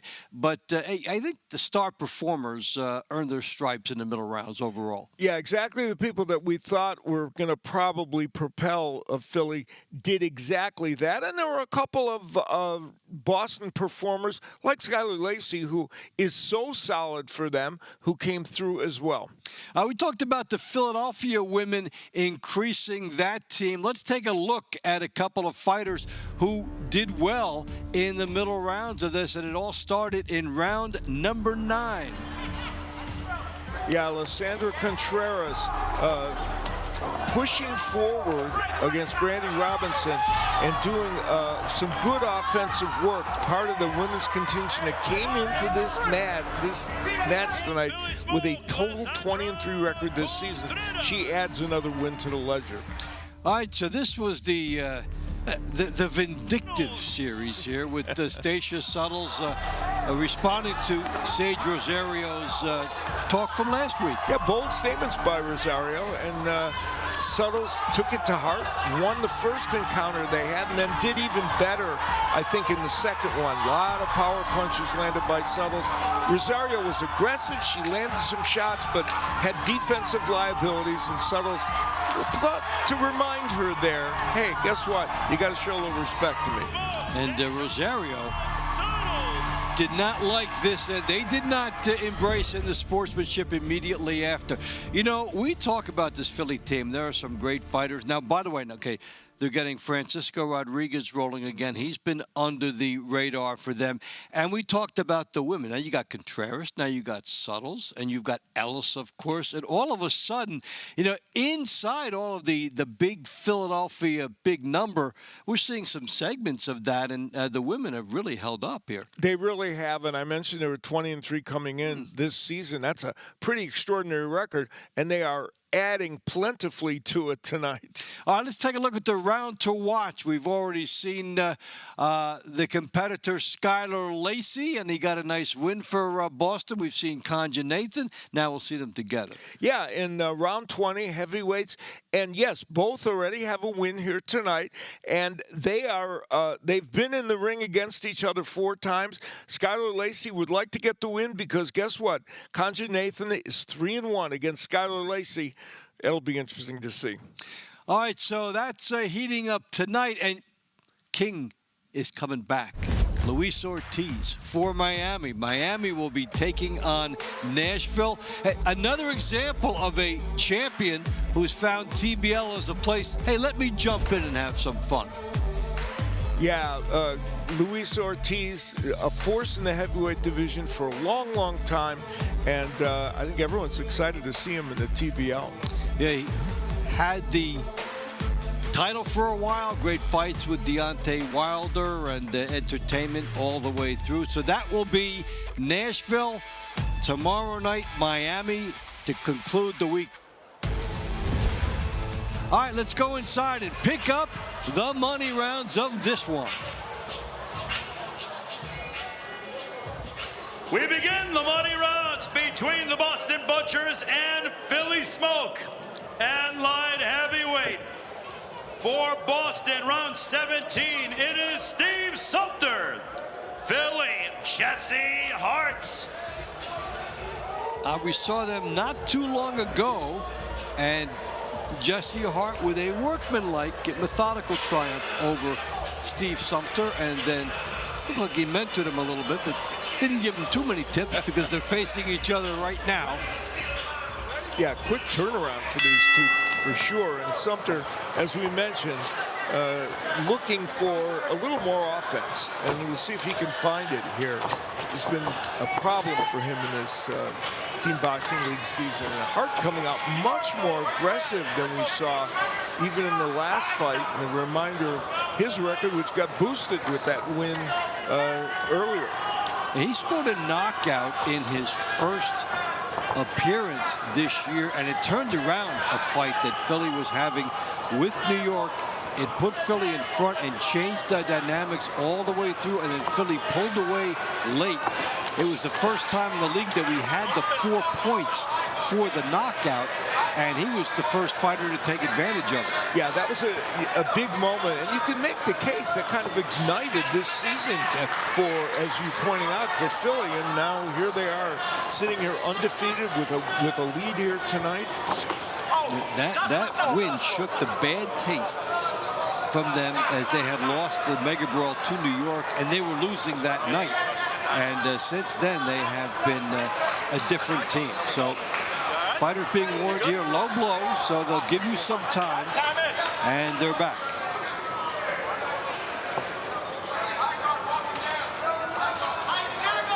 Yeah, Sumter, you know, he's 11-2 in pro boxing outside of TBL with 9 KOs, but that offense has not translated to his team boxing league performances. He's 10-17 now in the team boxing, and in the midst of probably the worst season he's had. Yeah, and if you're going to defeat Jesse Hart, you have to take the Johanna Martinez route and make him uncomfortable, and try to drive him back and make him fight off of his heels. If you don't, he can be a showman like this all night. Well, he's good. He's a good ring technician. That's what brought him to the cusp of being a light heavyweight champion, 168-pound champion. He was very close in that regard. So, you know, those skills are what got him there.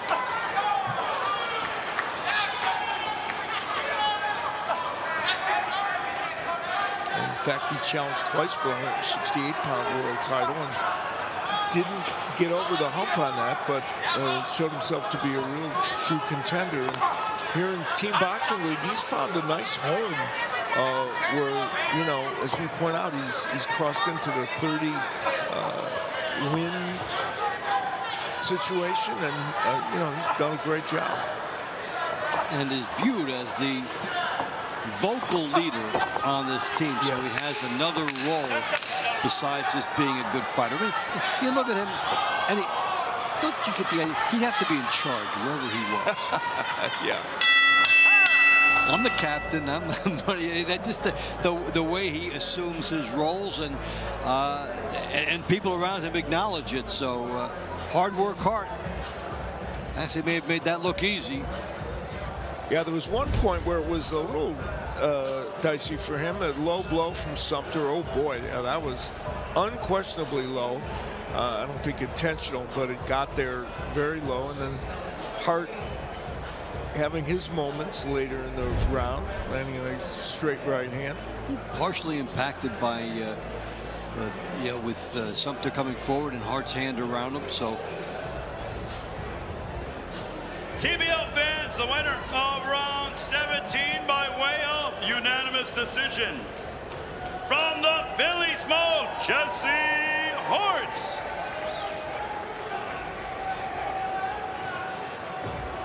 So no surprise there, and then round 18 at middleweight. Another stalwart on the way. Boston Rashidi Ellis, Philly Daquan Garrett. All right, so Ellis did what Ellis does in their first matchup, coming in with a victory and looking pretty unflappable with it. We'll see if his opponent comes out with the same high guard that he showed the last time.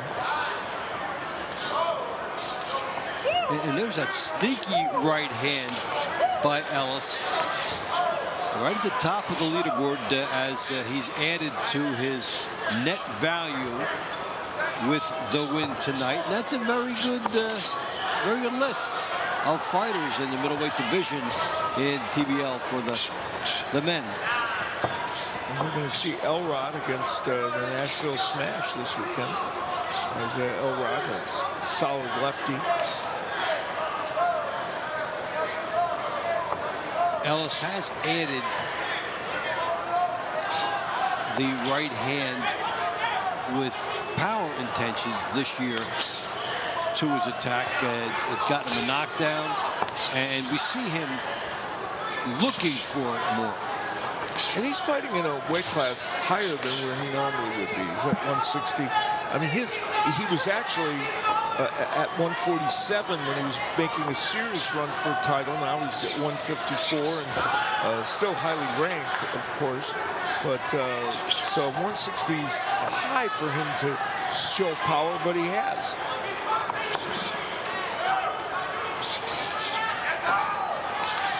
Just seeing more of a sense of purpose for him, and at least trying for that, as opposed to simply being content to rack up a W. Yeah, and one of the things that could drive that is when they put up the standings for net points. Now you have a 4-pointer on there somewhere, and you become the leader of the division, and the fighters look at that as a reference point. Garrett in these two matches has just not thrown enough punches. He's been so economical in throwing punches, and I mean that's the understatement. Yeah, you wait, and then if that's your moment, now you have to unload with a combination. If that's your strategy to start with.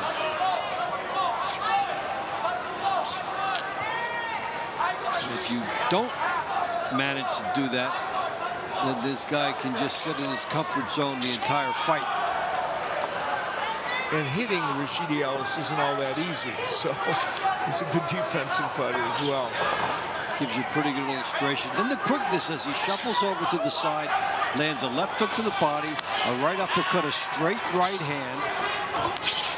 So he showed a lot of things that make him difficult to key on in that one sequence. You know, there was a nice right hand by Garrett, a right hook that got in there, but it does have been so few and far between in these two encounters.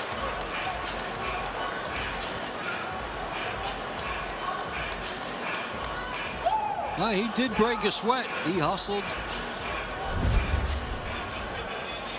Yeah, there was, you know, good work on the inside also by Ellis there, and that was that nice right hand that landed by Garrett, and a straight left as well. So there were a couple of offensive moments for him, but boy, they were few and far between. TBL fans, the winner of round 18 by unanimous decision from the Boston Butchers, Rashidi Ellis. So the double for Rashidi Ellis. Gee, that's never happened before. Boy, the Ellises had round almost all Boston's points. Welterweight, Boston, Javon Bess, Philly, Isaiah Johnson. All right, so Johnson and Bess.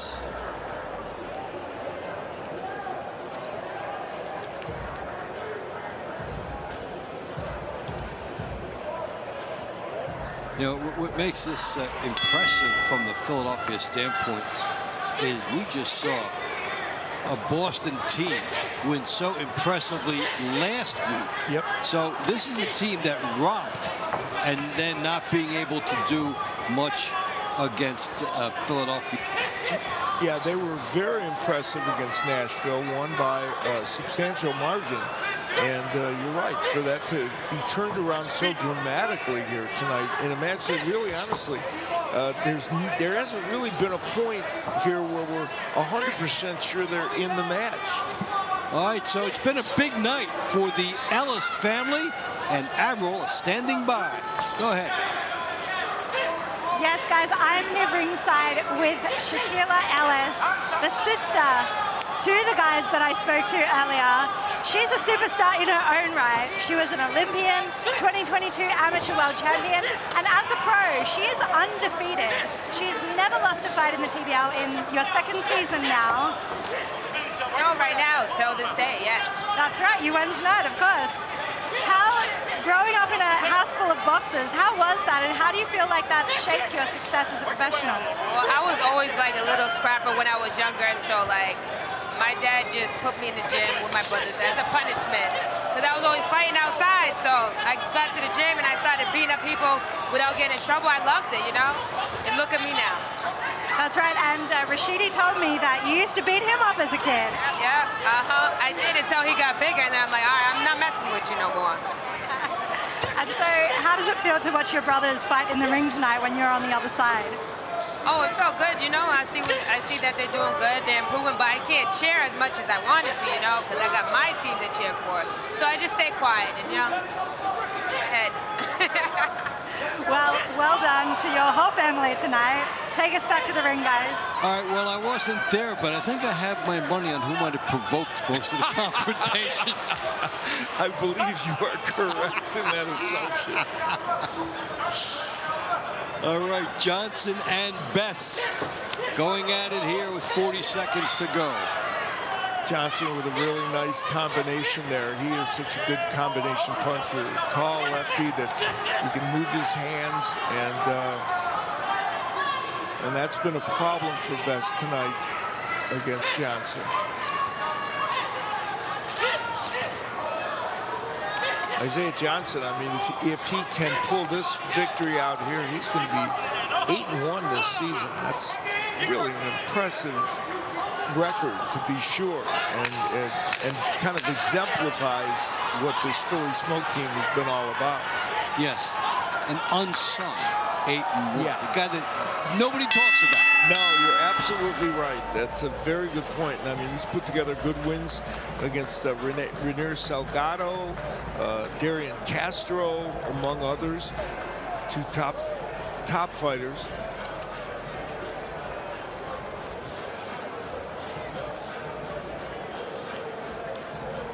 So this one goes to the judges. We await the verdict for that.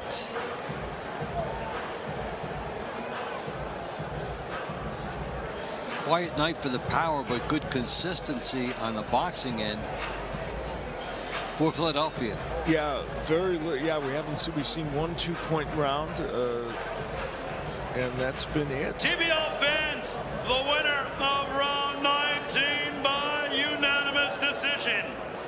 From the Philly Smoke, Isaiah Johnson. Nice, solid consistency for Philly, and here's our round to watch. Round 20 at heavyweight, Boston, Skylar Lacey. Philly, Concha Nathan.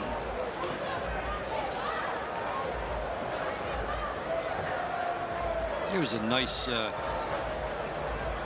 matchup overall. We talked about Nathan coming in 4-4 this year, 22-15 in TBL, and 3-1 overall against Skylar Lacey. Yeah, they are. It is interesting because in terms of body type, style, they are so different. Concha Nathan would like to get in there and create a little brawl going. And Skylar Lacey, the big, tall fighter, would like to just peck away from the outside as much as he could. So Nathan historically has been able to keep him from doing that. Kai Brooks, 11 points leading the circuit. Lacey has managed to get up there. So Villalobos with a knockout to get himself up to 6. Tavares Veen, also known earlier as Tavares Barnes. So he's been performing very well lately. Yeah. And Villalobos, 2 big knockouts that made a big impact for his team. Now Nathan, you know, he's using the jab. He can't use that jab to kind of walk in and then create the overhand rights and the left hooks, but he hasn't been able to cut the distance yet. No, and Lacey is getting off first.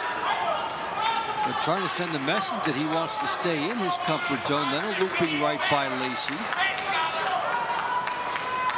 You know, Skylar Lacey doesn't even expect to land all those right hands he throws. I mean, he does it just to freeze the other fighter and just create that geography that he wants. That he's willing to use part of his offense just as a distraction that you can't get going. And you don't see too many heavyweights willing to do that. No, and because he's such a volume puncher. Nathan is going to need to cut some distance here. He just can't get there with the right hand yet.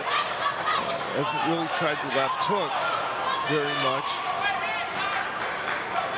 Lacey,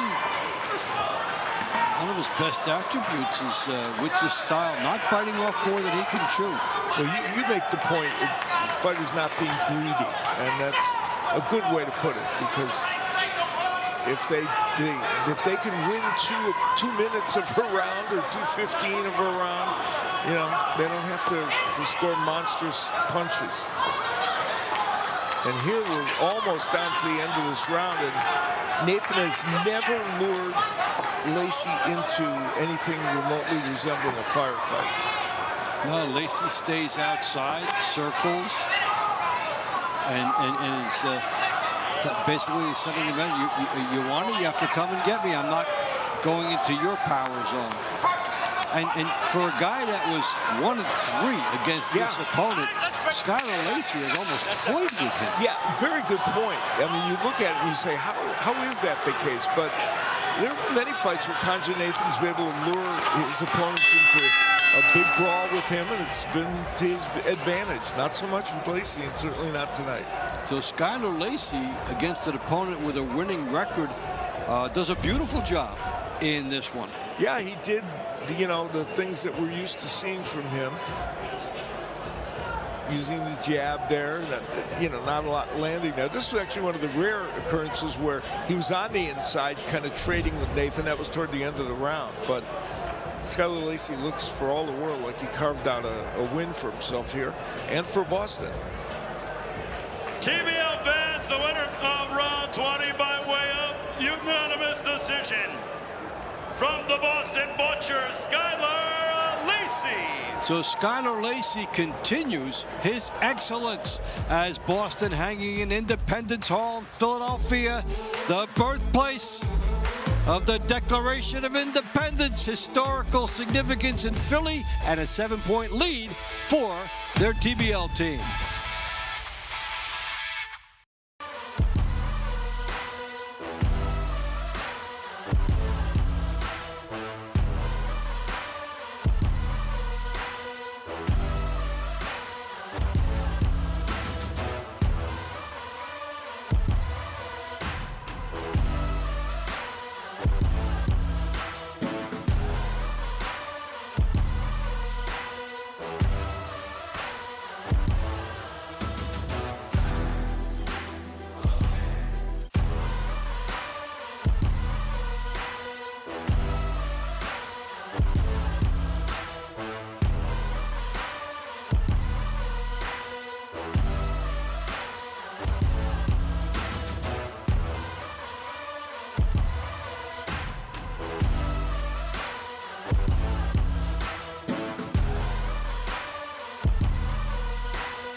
The Philly smoke picking away. This is Philly being Philly. Let's go back inside for the final 4 rounds. Round 21 at welterweight. Boston, Kino Luna. Philly, Hendry Cedeno. All right, Luna versus Cedeno. Philly sitting in a comfortable spot right now. Trying to go 6-0.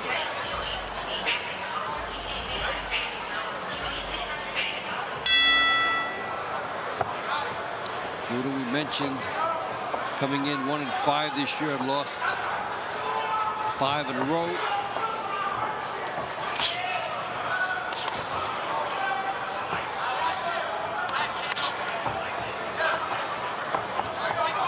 That streak got extended.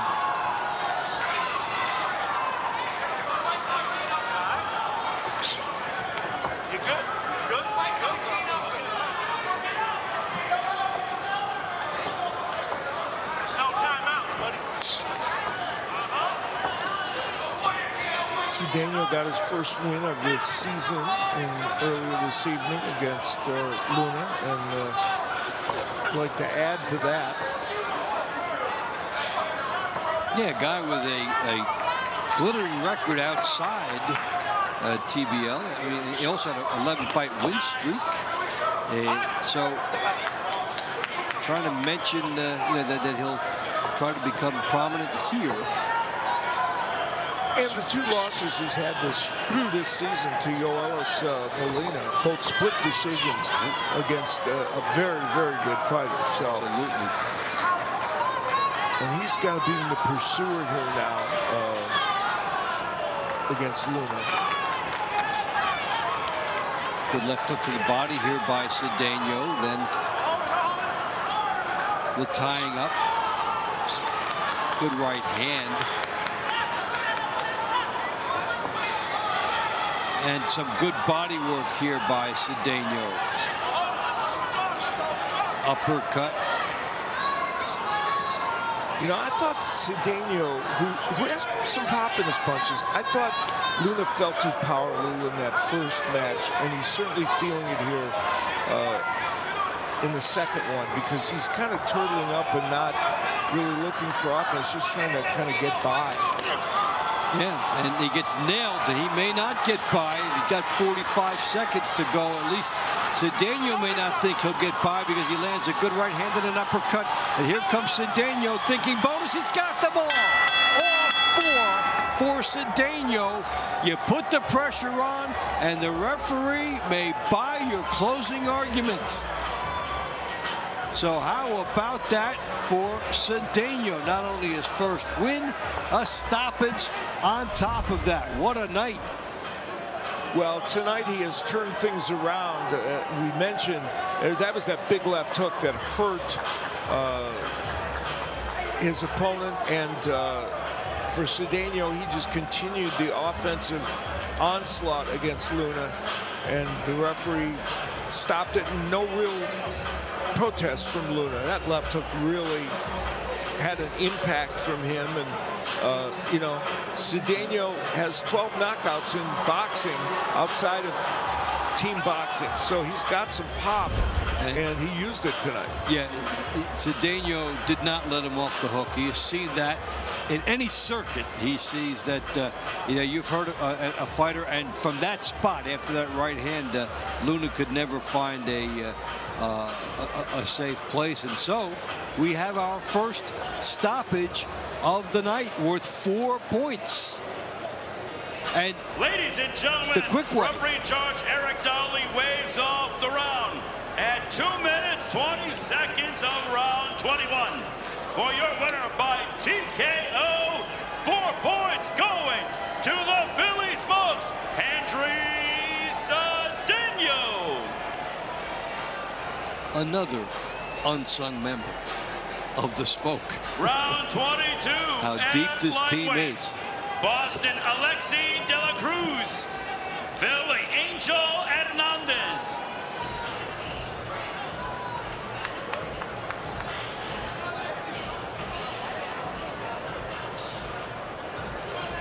All right, 3 rounds to go. Dave Bontempo and Al Bernstein with you as the Philly Smoke virtuoso performance tonight against a very good Boston team that had just come up the week before with a nice victory. So this is quite a performance by the Philly Smoke. Yeah, and Hernandez trying to turn things around from where they were at earlier this evening with his fight with Alexi De La Cruz. De La Cruz having, as we said, a very, very good season. And he's now 7-1 for the season. And this is his debut season, so he's doing very well. Been a real asset. So, of course, even with the issue no longer in doubt, try to get as many points as you can. Tie-breaking situations for down the road for playoffs. So every point matters, not only you know, for your teammates and your coaches, for you to stay in the lineup. It does help your team. This has been quite a Philly team we have seen tonight. Yeah, that's for sure. And Hernandez, he tried to get that left hook on track in the first match. He nailed De La Cruz with one a little while ago, and there's another one on the inside, but it hasn't been as effective as he wanted it to be. De La Cruz is a tough left-handed matchup. You know, he fights that lefty style so well, and he's so, you know, good with it. And this Dominican fighter is just a very tricky guy. Yeah, he put Boston on the board earlier tonight. And he just has a presence that you can't get to him very easily and makes you pay the price when you come near him. Even as he's backing up, he scores.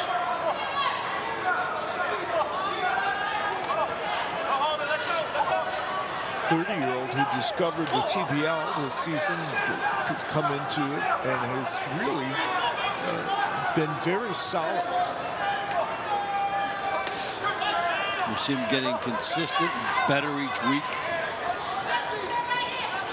especially as his confidence grows with the understanding of this format.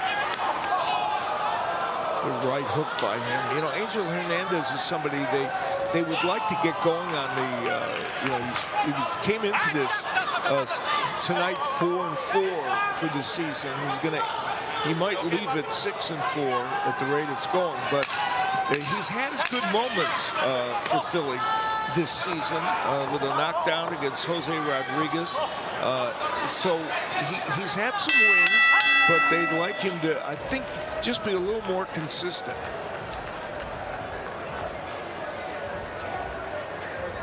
Against a fighter he could not find tonight. Well, Alexi De La Cruz certainly thinks he did enough to win this one and get a double tonight. That was some action on the inside where Hernandez was trying to land those left hooks. Missing it there again. De La Cruz made him miss quite a bit during the course of these two matches. TBL fans, the winner of round 22 by way of unanimous decision. From the Boston Butchers, Alexi De La Cruz. De La Cruz gets a double, as did Skylar Our Lacey penultimate money for round Boston. will be at super welterweight. Boston, J.A. Brown. Philly, Jason Moreno.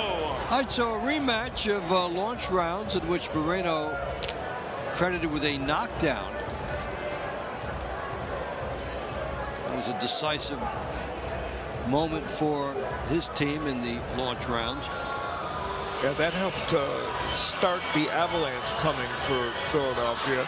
And J.A. Brown, who, you know, has a really good record. I mean, came in 23-7 tonight in TBL activity. He protested the knockdown. It was a right hand that landed kind of on the chest, and you can make a case for it. Now here, with a early assault, is Moreno. Well, and that knockdown did occur late in the round. So if you're Moreno, you could be thinking, I did that right at the end of the fight. Let me try to pick up where I left off. Then you're thinking about what you just did. Brown hitting behind the head with a frustration there. And you know, when you fight J.A. Brown, who's a very good ring technician, you need to do that, I think, to take him off his game. If you let him just box and be a boxer puncher, he's got good hands, good accuracy. That's going to be a problem for you. You want to crowd him and make him work. As we see on the outside, Let him out, please. that Brown is trying to get some work done, and then when he didn't like what he saw, he came in and tied up. But there's an example of the jab and the hand speed and a good right hand by Brown. Now he's fighting a little bit from frustration here too. He feels like he's being held here, and then the knockdown the last time, which he didn't feel was right. Yeah, he and the referee have not had good vibes tonight. I don't think they're going to go out for a beer afterwards. The problem with that argument, too, is you're never going to win it.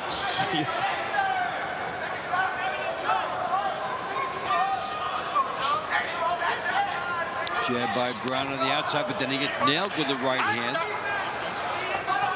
As Moreno gambled and went straight to him. A little unconventional, but he got it home. And, you know, think about Moreno. You talk about some of the fighters that figured this out. He was 1-5 and then went on a 10-fight win streak.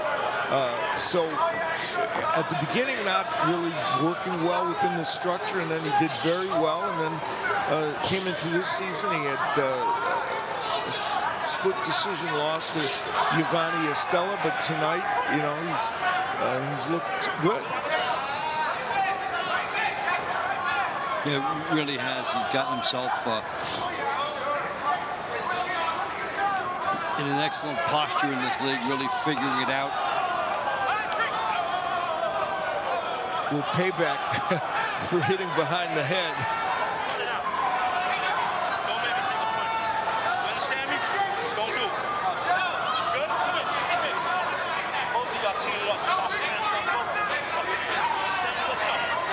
It's like two children in front of their father. You know, he started it, you know. It wasn't I. Yeah, you know, I was cleaning this. Well, he was trying to pay back Jaya Brown for what he considered hitting behind the head before. And so.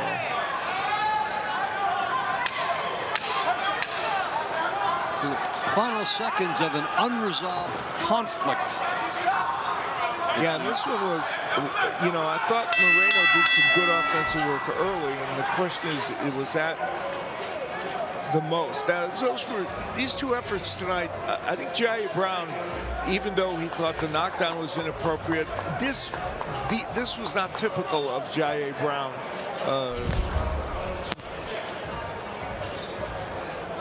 And that was some of the early offensive work being done by Jason Moreno.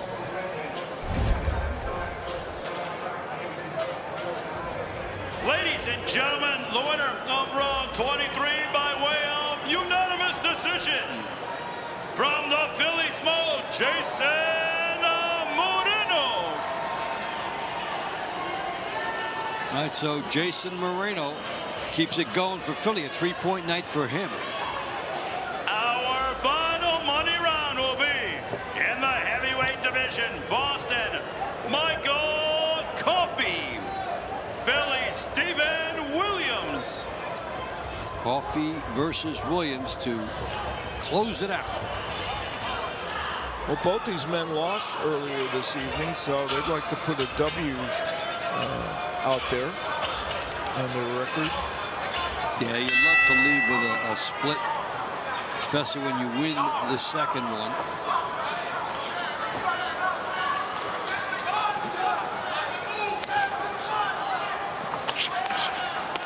And they go at it here.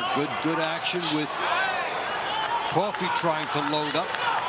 Coffey much more aggressive than he was earlier in the evening when he fought Conja Nathan.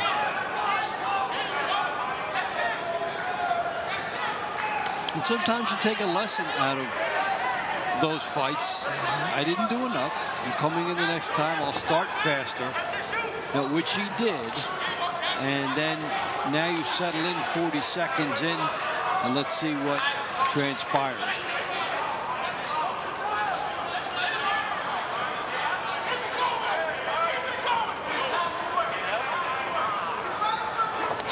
Coffey has been in, I mentioned he's been in the really good heavyweights like Fabio Yardley and Price Taylor and others, and he's... Is there a shoulder injury here for Philly? And do we have a stoppage? I think we do. We do. We have a... See, the left shoulder was hit. And the immediate reaction by Williams. And referee smartly intervenes before more damage could be done when he saw basically a defenseless fighter. Now we'll take a look and see if we can see where this injury occurred for Stephen Williams. Right there we see him clutching. It's kind of a jab that hit the shoulder. Yeah, and something popped or whatever happened, it was painful to Stephen Williams. And he couldn't disguise it, and when he went down there, and held the left hand down. The referee knew what was the deal and smartly intervenes here for the safety of the fighter. That jab right after that, well, locked up, but there was a problem there with the shoulder. So Stephen Williams, tough night. Referee in charge Eric Dolly waves off the final round at 1 minute 7 seconds for your winner by TKO. 4 points going to the Boston Butchers, Michael Coffey. So Michael Coffey makes it respectable for Boston. Philly comes up with the win. Boston respectable at the end. We'll be back to check the honor roll after this.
Team Boxing League is brought to you by Balance of Nature.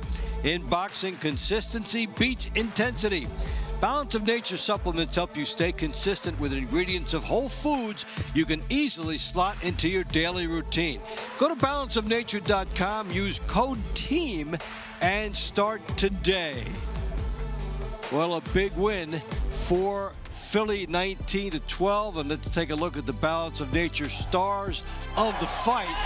Round 4 and round 11 as the women taking the stage here, Stacia Suttles and Sage Rosario. Suttles winning the battle after the trash talking that had unfolded earlier last week when she was called out. She loved the fact that she was able to get the win in round 4, and then the disappointment she was able to register for Rosario in round 11. The upstart Rosario had called out Suttles, and so it was a workwoman-like performance for Suttles in the rematch as she won it even more definitively against Rosario and let her 19-year-old opponent know that Stacia got a double in this one. So that's our star of the fight. Let's go inside and meet the fighters in the honor roll. Ladies and gentlemen, from Harrah's Casino here in Philadelphia, PA, your final score, the Philly Smoke 19, the Boston Butchers 12. Here are your 3 stars of the fight.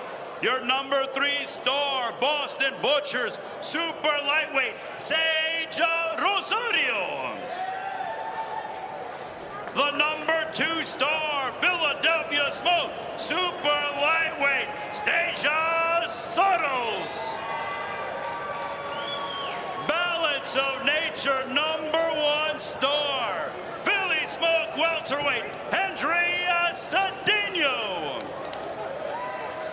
The round of the night, round number 4 between Sage Rosario and Stasia Soros. Coach, congratulations on another win and remaining undefeated for the season. Your team is absolutely dominating this season. What do you attribute to that? Say that again? Your team is absolutely dominating this season. What do you attribute to that? We're just going to keep dominating. When they call us out individually as a team, we show out and show out. And we got the best L's. And despite whether your players were winning or losing tonight, not that there were very many losses, the atmosphere from the sidelines was unreal.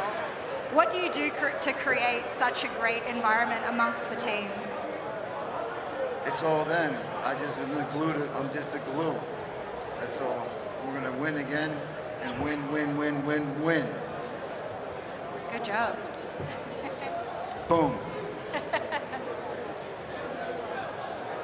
Congratulations, first star of the night tonight. Despite a 75% KO ratio in your regular pro boxing career, this is your first TKO in Team Boxing League. How does it feel?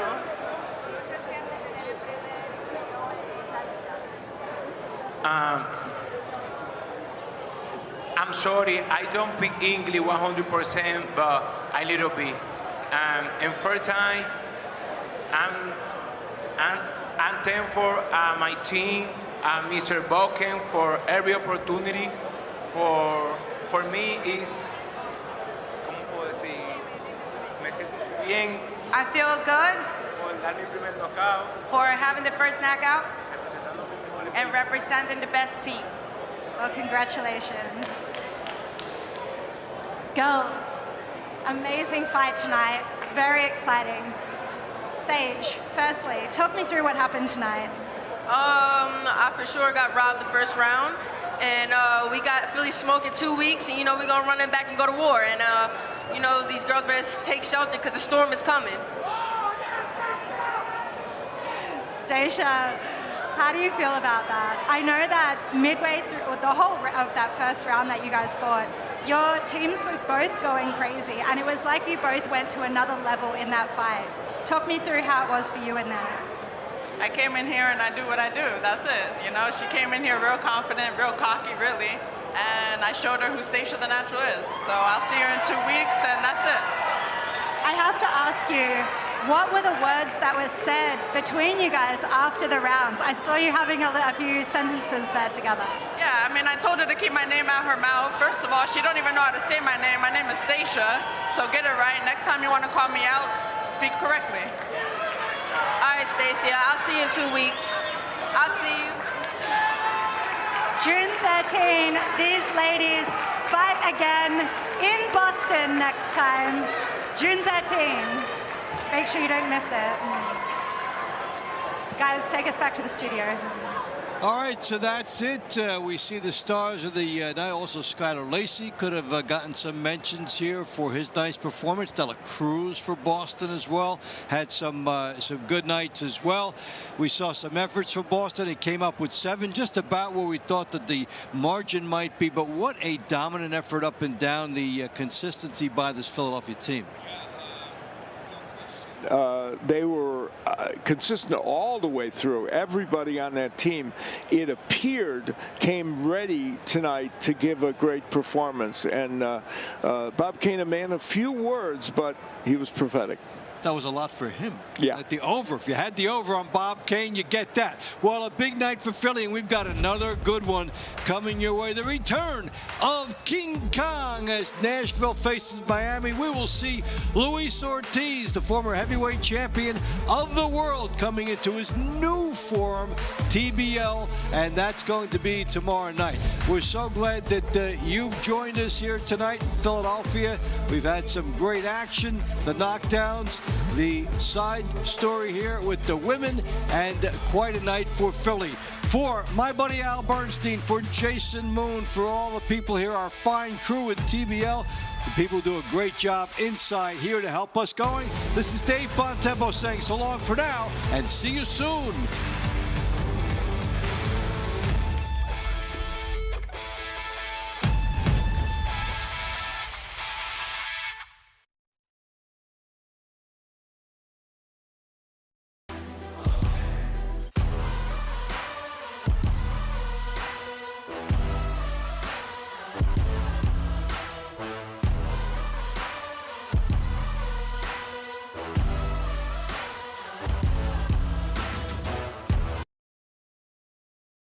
Ringside with Steve Cunningham Sr., former two-time world champion, has fought some of the greatest fighters of this generation, including Tyson Fury.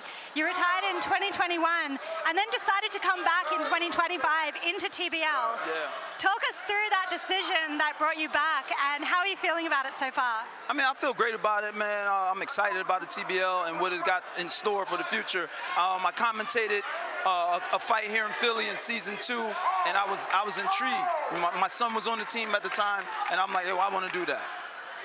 And you're not just a boxer, you're also were in the Navy, and you're a model. Can we have a blue steel? Oh, man. Yeah, you know, I modeled for some years, you know, a few years ago. I'm getting back into it right now. Got my portfolio rolling as an older gentleman, you know, so we're going to see what happens from there. Okay, but the blue steel, give it to us. Thanks, guys. Take us back to the ring. I am here ringside with Rashidi Ellis, one of the more successful members of Team Boxing League, 28-1 as a pro, now 33-4 in Team Boxing League.